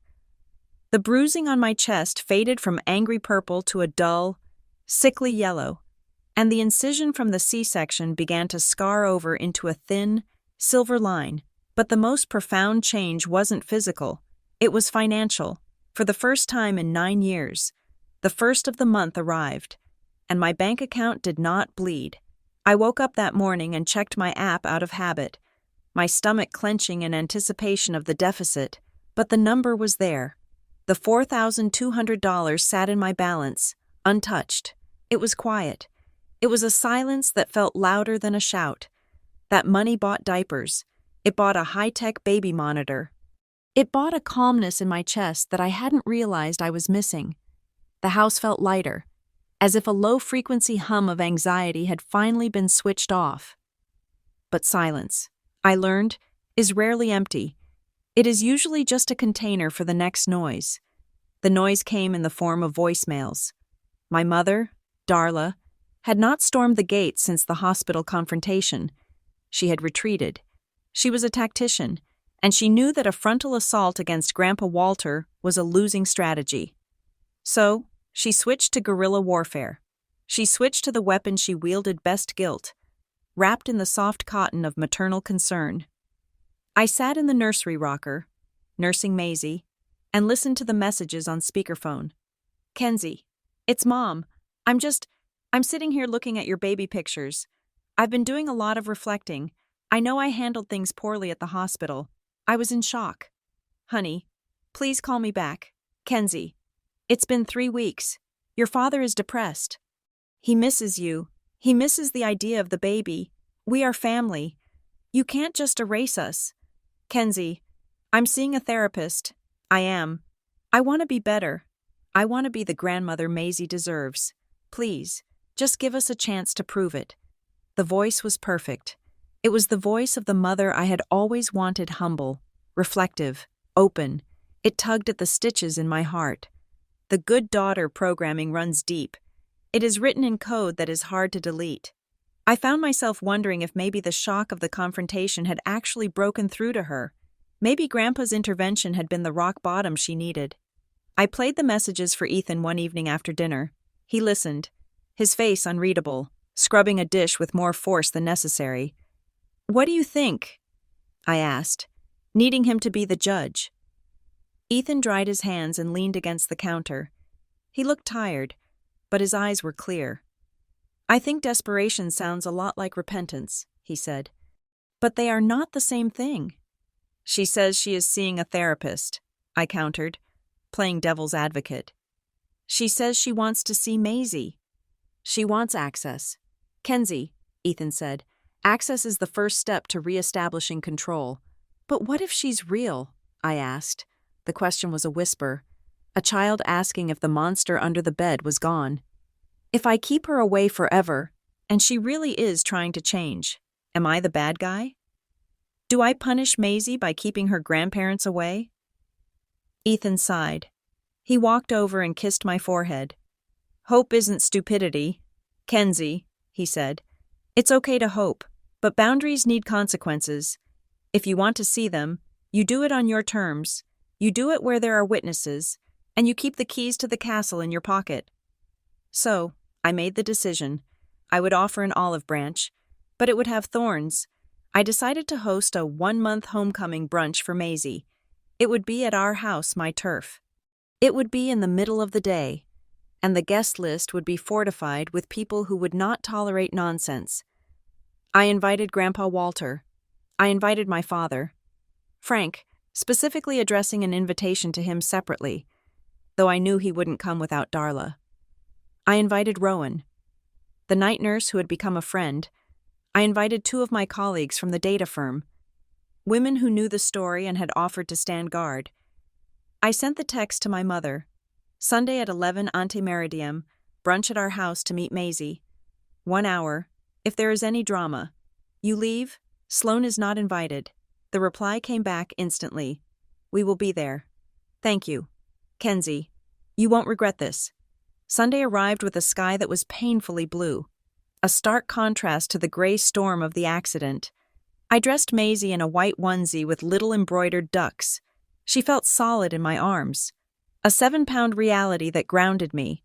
Grandpa Walter arrived first. He looked better than he had at the hospital.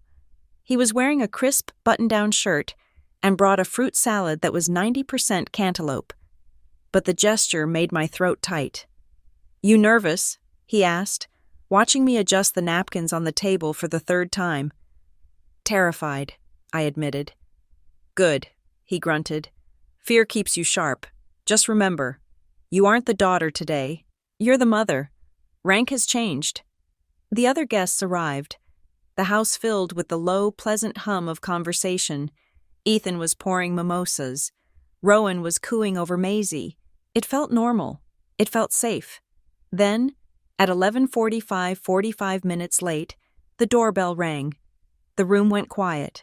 It was the conditioned response to the arrival of the Queen. Ethan went to the door. I stood by the fireplace, holding Maisie against my chest like a shield. The door opened, and Darla walked in. She was carrying a massive gift basket wrapped in cellophane that crackled loudly as she moved. She was dressed in a pastel floral dress that looked innocent, almost matronly. She had toned down the makeup. She looked softer. "Hello, everyone," she announced, her voice pitched to a perfect, humble warmth. "So sorry we're late. Traffic was a nightmare, and we had to stop to pick up the gift." She stepped aside, and my stomach dropped. Behind her was Sloane. My sister was not dressed for a morning brunch.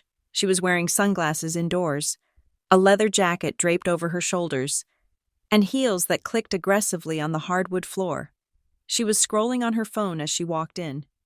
"Sloane," I said, my voice cutting through the pleasantries. "I said no, Sloane." Darla waved her hand dismissively, walking toward me with the basket. "Oh, stop it. Kenzie, it's her niece. She helped me pick out the gift. We couldn't just leave her in the car. Be nice. It's a celebration." She bulldozed the boundary in the first 30 seconds. She did it with a smile, daring me to make a scene in front of my friends. If I kicked Sloane out, I was the dramatic one. If I let her stay, I lost control. I looked at Ethan. His jaw was tight. "She can stay," I said, my voice icy. "But she puts the phone away. No photos, no social media. Maisie is not content." Sloane looked up from her screen, pulling her sunglasses down her nose. She looked bored. "Relax, Kenzie," she drawled. "I'm not going to monetize your baby. I have my own brand." She didn't put the phone away. She just slid it into her pocket, the camera lens still peeking out. My father shuffled in behind them. He looked diminished. He gave me a quick, watery smile and went straight to the corner to stand near the plant. Avoiding Grandpa Walter's gaze, the brunch proceeded with a tension that was thick enough to chew. Darla was on her best behavior. She worked the room. She complimented my coworkers. She told Rowan that she was an angel sent from heaven. She played the role of the doting, misunderstood grandmother to perfection. "Can I hold her?" Darla asked, standing in front of me. "Please, Kenzie, I've waited so long." The room went silent again. Everyone was watching. I looked at Grandpa. He gave a barely perceptible nod. "Let her write her own confession." The nod said, "Wash your hands first," I said. Darla did. She scrubbed them with theatrical thoroughness in the kitchen sink. Then came back. I passed Maisie to her. The shift of weight felt risky, like handing something precious and breakable to someone whose grip you don't trust. But Darla took her gently. She cradled Maisie in the crook of her arm. She cooed. She rocked. "Oh, she is beautiful," Darla whispered. "She looks just like the Webbs. Look at that nose. That's my nose." It was a touching scene. A grandmother meeting her grandchild. It was the picture of reconciliation. But I wasn't watching the picture. I was watching the photographer. I took a step back, sipping my water, and I observed my mother. I watched her eyes. She was holding Maisie. Yes, she was rocking her. Yes, but her gaze was not on the baby's face. Her eyes were darting around the room. They were tracking movement. Specifically, they were tracking Grandpa Walter. Grandpa was sitting on the sofa, talking to Ethan. He was laughing at something Ethan said. Darla's eyes narrowed slightly as she watched them. She was calculating. She was reading the body language. assessing the alliance between the two men who stood between her and the money. She shifted Maisie to her other hip, not to make the baby more comfortable, but to get a better angle to hear what they were saying. It wasn't a look of love. It was the look of a predator assessing the perimeter of a cage. She wasn't holding a granddaughter. She was holding a prop that she hoped would unlock the door to the vault. I felt a chill run down my spine. "I need some more ice," I announced loudly, breaking the spell. I walked into the kitchen. I needed a moment to breathe. The air in the living room felt recycled and thin. I opened the freezer, grabbing the ice tray. The cracking of the ice masked the sound of footsteps behind me. I turned, expecting Ethan. But it wasn't Ethan. It was Sloane. She hadn't seen me. She was standing in the little hallway that connected the kitchen to the dining room, her back to me. She was whispering furiously into her phone. But she wasn't on a call. She was holding the phone like a walkie-talkie. Recording a voice note. No, wait, she wasn't recording. She was whispering to someone who was right around the corner, in the dining room. I froze. I leaned closer to the gap in the doorway. "You have to talk to him today," Sloane hissed. Her voice was sharp, stripped of the bored affectation she used in public. "He looks happy. He's eating the fruit. Just go over there and cry or something. Get him to soften up." There was a low murmur in response. It was my mother's voice. She must have walked into the dining room with the baby while I was in the kitchen. "It's not that simple, Sloane," Darla whispered back. "He is guarded. Ethan is watching me like a hawk." "I don't care," Sloane snapped. "Do you know what my credit card balance looks like? I had to return the boots I bought for the brunch. I can't live like this. Mom, I can't work at a Starbucks. It's embarrassing." I know, Darla soothed. "Just let me work him. I'm using the baby. He has a soft spot for the baby. If I can convince him that I want to set up a trust for Maisie, maybe he will let me be the trustee. Then we can access the management fees." My blood ran cold. Management fees. They weren't here to make peace. They were here to embezzle my daughter. "Well, hurry up," Sloane whispered, "because if the will isn't fixed by next month, I'm going to lose the lease on the apartment, and I'm not moving back into your guest room." "Shh," Darla hissed. "Kenzie is in the kitchen." I stood there, gripping the ice tray until my fingers burned from the cold. The ice was melting, dripping onto the floor, counting out the seconds of my stupidity. I had let them in. I had listened to the voicemails. I had let myself believe, for just a fraction of a second, that the near death of their daughter and the birth of their granddaughter had changed their hearts. But hearts don't change when they are made of calculation. They hadn't come for the brunch. They hadn't come for the homecoming. It was a business meeting, and my daughter was just the asset they were trying to leverage. I put the ice tray down on the counter. I didn't fill the glass. I wiped my wet hands on my jeans. I wasn't sad anymore. Sadness is a luxury for people who are safe. I wasn't safe. I walked out of the kitchen. Darla was back in the living room, bouncing Maisie, smiling at Grandpa Walter. "She really loves her great-grandpa," Darla was saying, beaming. "Don't you, Maisie?" I walked straight up to her. I didn't smile. I didn't raise my voice. "Give her to me," I said. Darla looked at me, startled. "Oh, she's fine. Kenzie, she's happy. Give her to me." I reached out and took my daughter from her arms. I held her close, smelling the milk and soap on her skin, scrubbing the scent of Darla's perfume from the air between us. "Is everything okay?" Darla asked, her eyes wide and innocent. "No," I said. "Everything is clear." I looked at Sloane, who had sauntered back into the room. I looked at the gift basket on the table. "You can take the basket," I said to Darla. "And you can take your sister. The brunch is over." "Kenzie," Darla gasped. "We just got here. What is wrong with you?" "I heard you," I said. "In the kitchen. I heard you talking about the will. I heard you talking about management fees." The color drained from Darla's face so fast she looked like a corpse. "You misunderstood," she stammered. "I didn't," I said, "and neither did Grandpa." I looked at Grandpa Walter. He hadn't heard the whisper, but he heard the tone of my voice. He stood up, setting his mimosa down.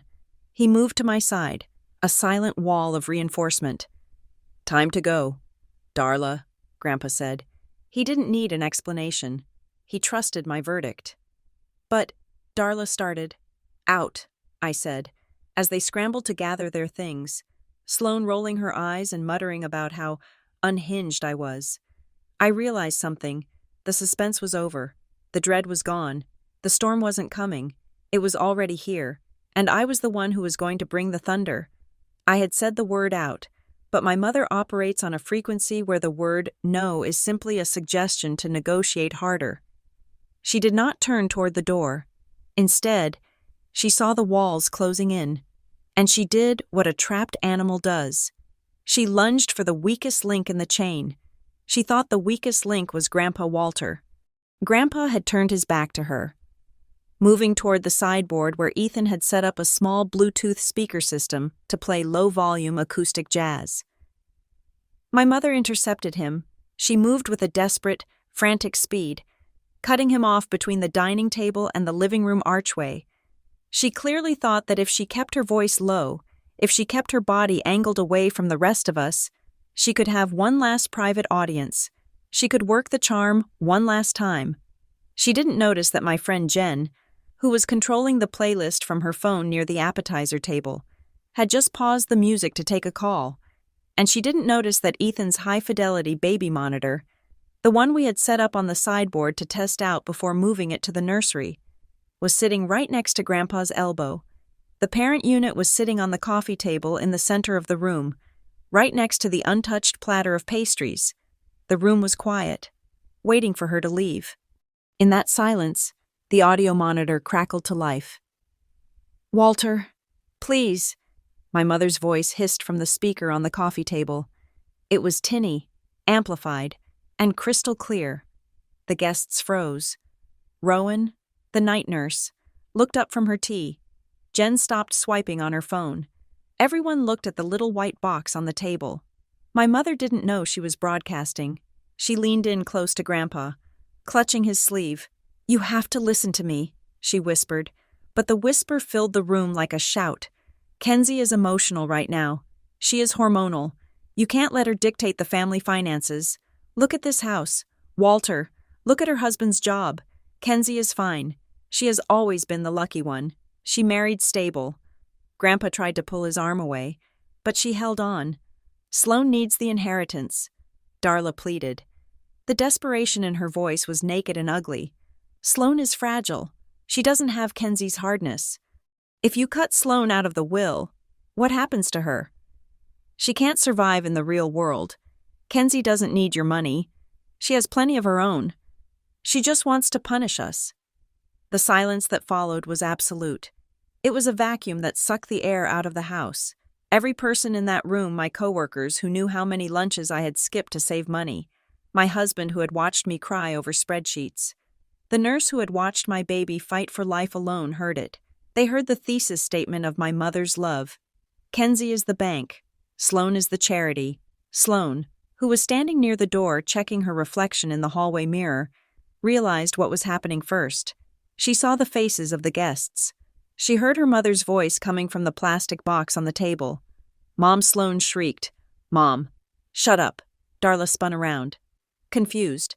She looked at Sloane. Then she looked at the room. She saw us staring at the baby monitor. She looked at the unit next to Grandpa. The color drained from her face. It didn't fade. It vanished, leaving her skin the color of old parchment. Sloane tried to pivot. It was a reflex, a muscle memory of spin control. She laughed. A nervous, high-pitched sound. "Oh my God, you guys are so dramatic," she said, waving her hand. "You are taking that totally out of context. Mom is just worried about, the economy. It's a joke. She's joking." No one laughed. No one moved. Rowan set her teacup down. It made a sharp clink against the saucer. "That didn't sound like a joke." Rowan said calmly, "That sounded like a business plan." I handed Maisie to Ethan. He took her without a word, his eyes locked on my mother with a cold. Protective fury. I stepped forward. I felt strange. I didn't feel angry. I felt like a surgeon stepping up to the table. The time for emotion was over. It was time to cut out the rot. There is no context. Sloan, I said. My voice was steady. It didn't shake. I walked to the center of the room, standing between my guests and my family. I looked at my mother. She was pressing her back against the sideboard, looking for an exit that didn't exist. You said I have plenty of my own. I said to her, you told Grandpa I am the lucky one. I turned to the room. I looked at my friends. I looked at my father, who was standing by the window, staring at his shoes. Do you want to know why I have plenty? I asked. I have plenty because I work 60 hours a week. I have plenty because I drive a car with manual windows. I have plenty because I don't go to riverboat casinos while my daughter is being cut out of my body. I turned back to Darla. Let's talk about the numbers. Mom, since we are broadcasting, I took a breath. I didn't need the folder. The numbers were burned into my retinas. $486,000, I said. Darla flinched.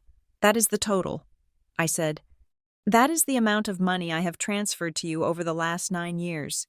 $486,000. I saw my coworkers' jaws drop. Jen put her hand over her mouth. They knew I helped my parents. They didn't know I was funding a small corporation. I paid for the roof. I continued, ticking the items off on my fingers. I paid for the water heater. I paid for the dental surgery. I paid for the legal fees. I paid for the heart medication that Dad apparently wasn't taking because you were spending the money on trips to St. Lucia. Kenzie, stop, Darla whispered.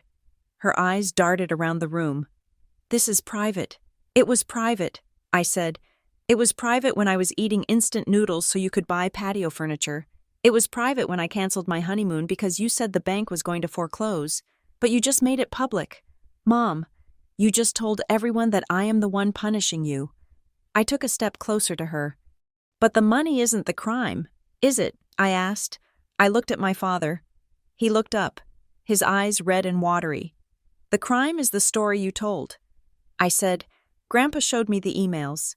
Mom, he told me what you say to Aunt Clara. He told me what you say to the cousins. I looked at my friends. She tells them I am selfish. I said, she tells the family that I abandoned them. She takes my check on the 1st of the month and on the 2nd of the month. She calls her sister and cries about how cold and distant Kenzie is. She uses my money to buy the props for her life, and then she uses my reputation to buy the sympathy. I felt a tear slide down my cheek, but I didn't wipe it away. You didn't just steal my savings. Mom, I said, you stole my name.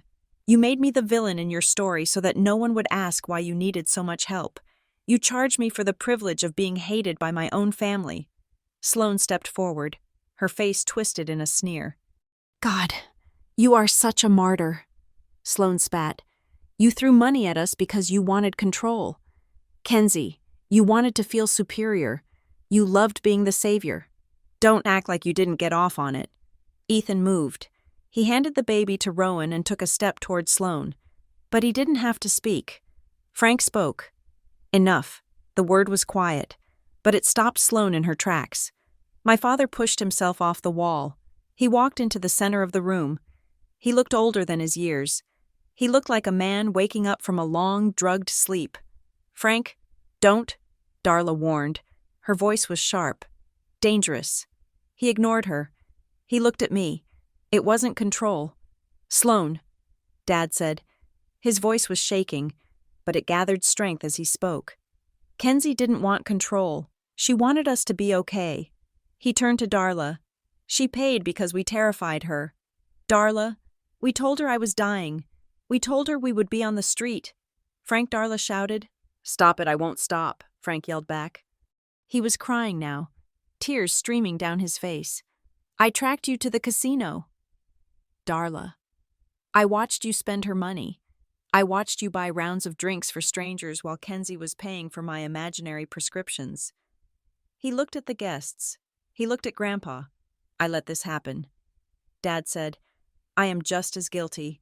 I was afraid of her. I was afraid of the fighting. I was a coward. I let her bleed our daughter dry because I didn't want to rock the boat. He looked at me, and he dropped to his knees. He actually fell to his knees on the living room rug. "I am sorry. Kenzie," he sobbed. "I am so sorry. I won't protect it anymore. I won't lie for her anymore." The room was silent, save for the sound of my father weeping. Darla looked at him. She looked at the man she had bullied and maneuvered for 40 years. She saw that the leash had snapped. She saw that the bank was closed. She saw that the audience had turned against her, and she snapped. The mask of the concerned mother didn't just slip, it shattered. Her face contorted into a mask of pure, unadulterated rage. "Get up!" "Frank," she screamed. "You pathetic weakling! Get up!" She turned on me. She pointed a manicured finger in my face. "And you?" She spat. "You ungrateful, arrogant little brat! How dare you? How dare you humiliate me in front of these people? I raised you," she screamed. "I gave you life. I wiped your ass. I sat up with you when you were sick. Do you think writing a check makes you a saint? You owe me. Kenzie, you owe me everything. You are nothing without me." She was panting, her chest heaving. "You think you are so special because you had a baby," she sneered. "Any idiot can have a baby, but it takes a real woman to keep a family together. And I did that. I did whatever I had to do to keep this family afloat. And if that meant taking a little from the one who had too much, then so be it." She looked around the room, her eyes wild. "She is selfish."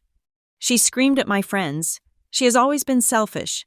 She hoards everything. She wants me to beg." She was confirming every accusation I had made.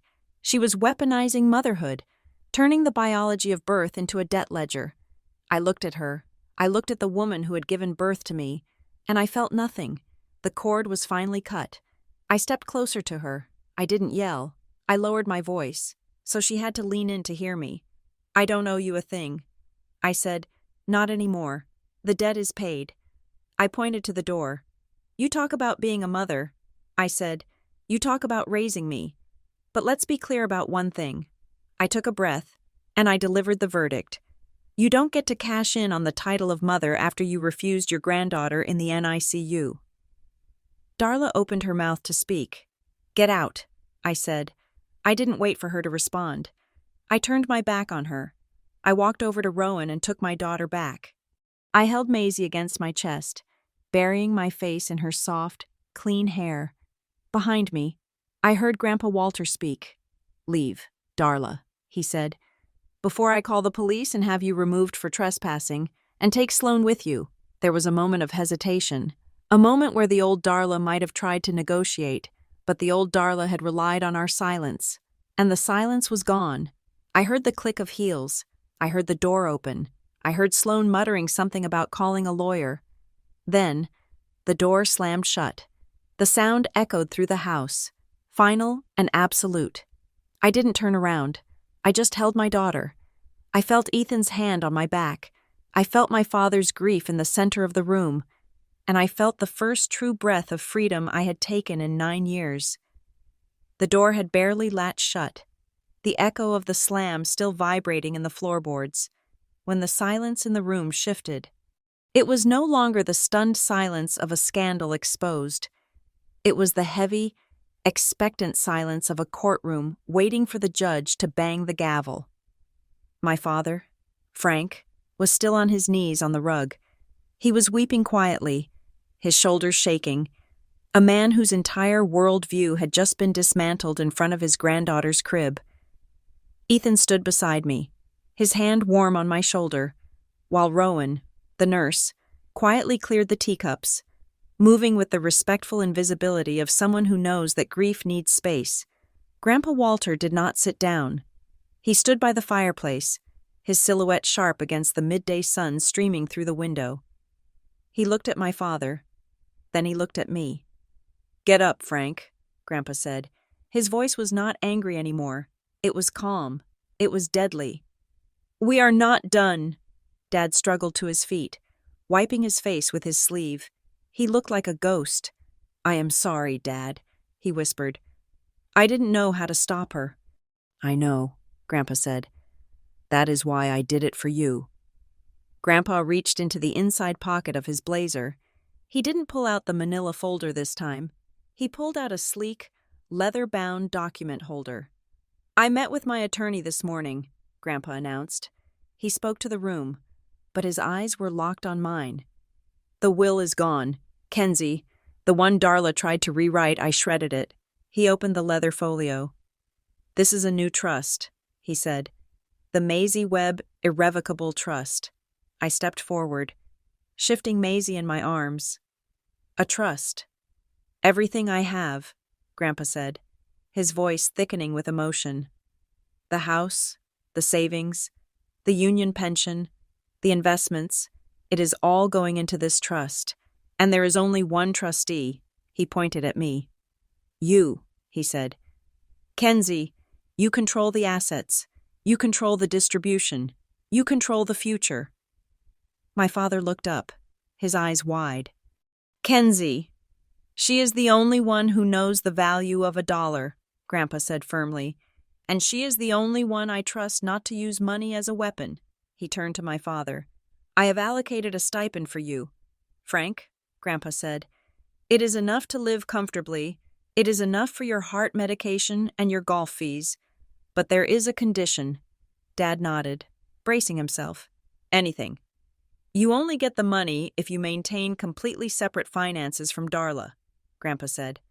I have set up a separate account for you. If I see a single transfer to a casino or a consulting fee to Sloan, the tap turns off. And you will attend weekly counseling to learn how to locate your spine. Dad swallowed hard. I understand. And Mom? I asked. And Sloan? Grandpa's face hardened. He looked at the closed front door. They receive a token beneficiary status, he said. But it is conditional. They only receive their share if they complete 1 year of documented, court-approved therapy, and, he paused, a grim smile touching his lips. They have to repay 20% of what they took from you into Maisie's college fund. It is a structured repayment plan, no loopholes. If they miss a payment, they are disinherited completely. I felt a rush of air leave my lungs. It wasn't about the money coming back. It was about the accountability. It was about forcing them to write a check for their own behavior. But there is one more thing, Grandpa said. One last receipt. He pulled a single, folded piece of paper from the back of the folio. He held it up. It looked like a hospital form. When you were in the ICU, Grandpa said softly, when you were unconscious and Ethan was stuck in the storm, Darla called the hospital administration. I frowned. To ask about me? No, Grandpa said. She called to fax over a power of attorney form. She tried to file paperwork to be listed as your emergency decision maker. She claimed Ethan was unreachable and that, as your mother, she should have control over your medical decisions. The room went cold. My blood froze in my veins. She wanted control, I whispered. She wanted to be the one to decide if you needed expensive surgery. Grandpa said darkly. She wanted to be the one to decide where the baby went if you didn't wake up. She smelled the inheritance risk. Kenzie, if you died, and she had control. She could have maneuvered herself into being the guardian of the estate. I clutched Maisie tighter. The idea that my mother, while I was bleeding out, was trying to file paperwork to gain legal leverage over my body, it was a violation so deep I couldn't find the bottom of it. I had your legal directives updated months ago, Grandpa said. The hospital flagged her request immediately. I blocked it, but she tried. Kenzie, she tried to own you one last time. Just then, my phone on the coffee table buzzed. It was a call. The screen lit up. Mom, she must have been in the car. She must have realized that the bridge was truly burning. Answer it, Grandpa said. Put it on speaker. I reached out with a shaking hand and tapped the green button. Kenzie? Darla's voice filled the room. She sounded frantic, breathless. Kenzie, look, we are just driving away, but I think we got off on the wrong foot. You are overreacting about the will. We can talk about this. I can explain. There is nothing to explain. Darla, Grandpa said. His voice was like granite. Walter? Darla gasped. Are you still there? I am, Grandpa said. And I just told Kenzie about the power of attorney form. There was a silence on the line. A dead, Damning silence. That was for her own good, Darla stammered, her voice pitching up into hysteria. Someone had to take charge. Ethan was in Ohio. You refused a newborn, Grandpa said. He delivered the line with the weight of a final judgment. You left your granddaughter alone in a box to play slots. You don't get a second vote. Darla, you don't get to decide who lives and who dies in this family anymore. You can't do this, Darla screamed. I will sue. I have rights. I am the grandmother. You are a defendant, Grandpa said. The trust is signed, the money is locked, and if you ever try to contact Kenzie or Maisie without an invitation again, I will release the fraud investigation I have compiled on your tax returns. He reached over and tapped the red button. The call ended. The silence that followed was different.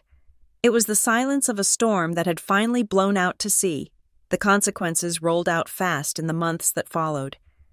It was like watching a house of cards collapse in slow motion. Without my monthly transfers, the facade of my mother's life crumbled. The emergency bills piled up, and without me there to pay them, the repo trucks started showing up.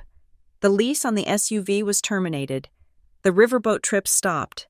We heard through the grapevine that she had to take a job as a receptionist at a dental office, a job she described to everyone as consulting, but which required her to clock in at 8 in the morning.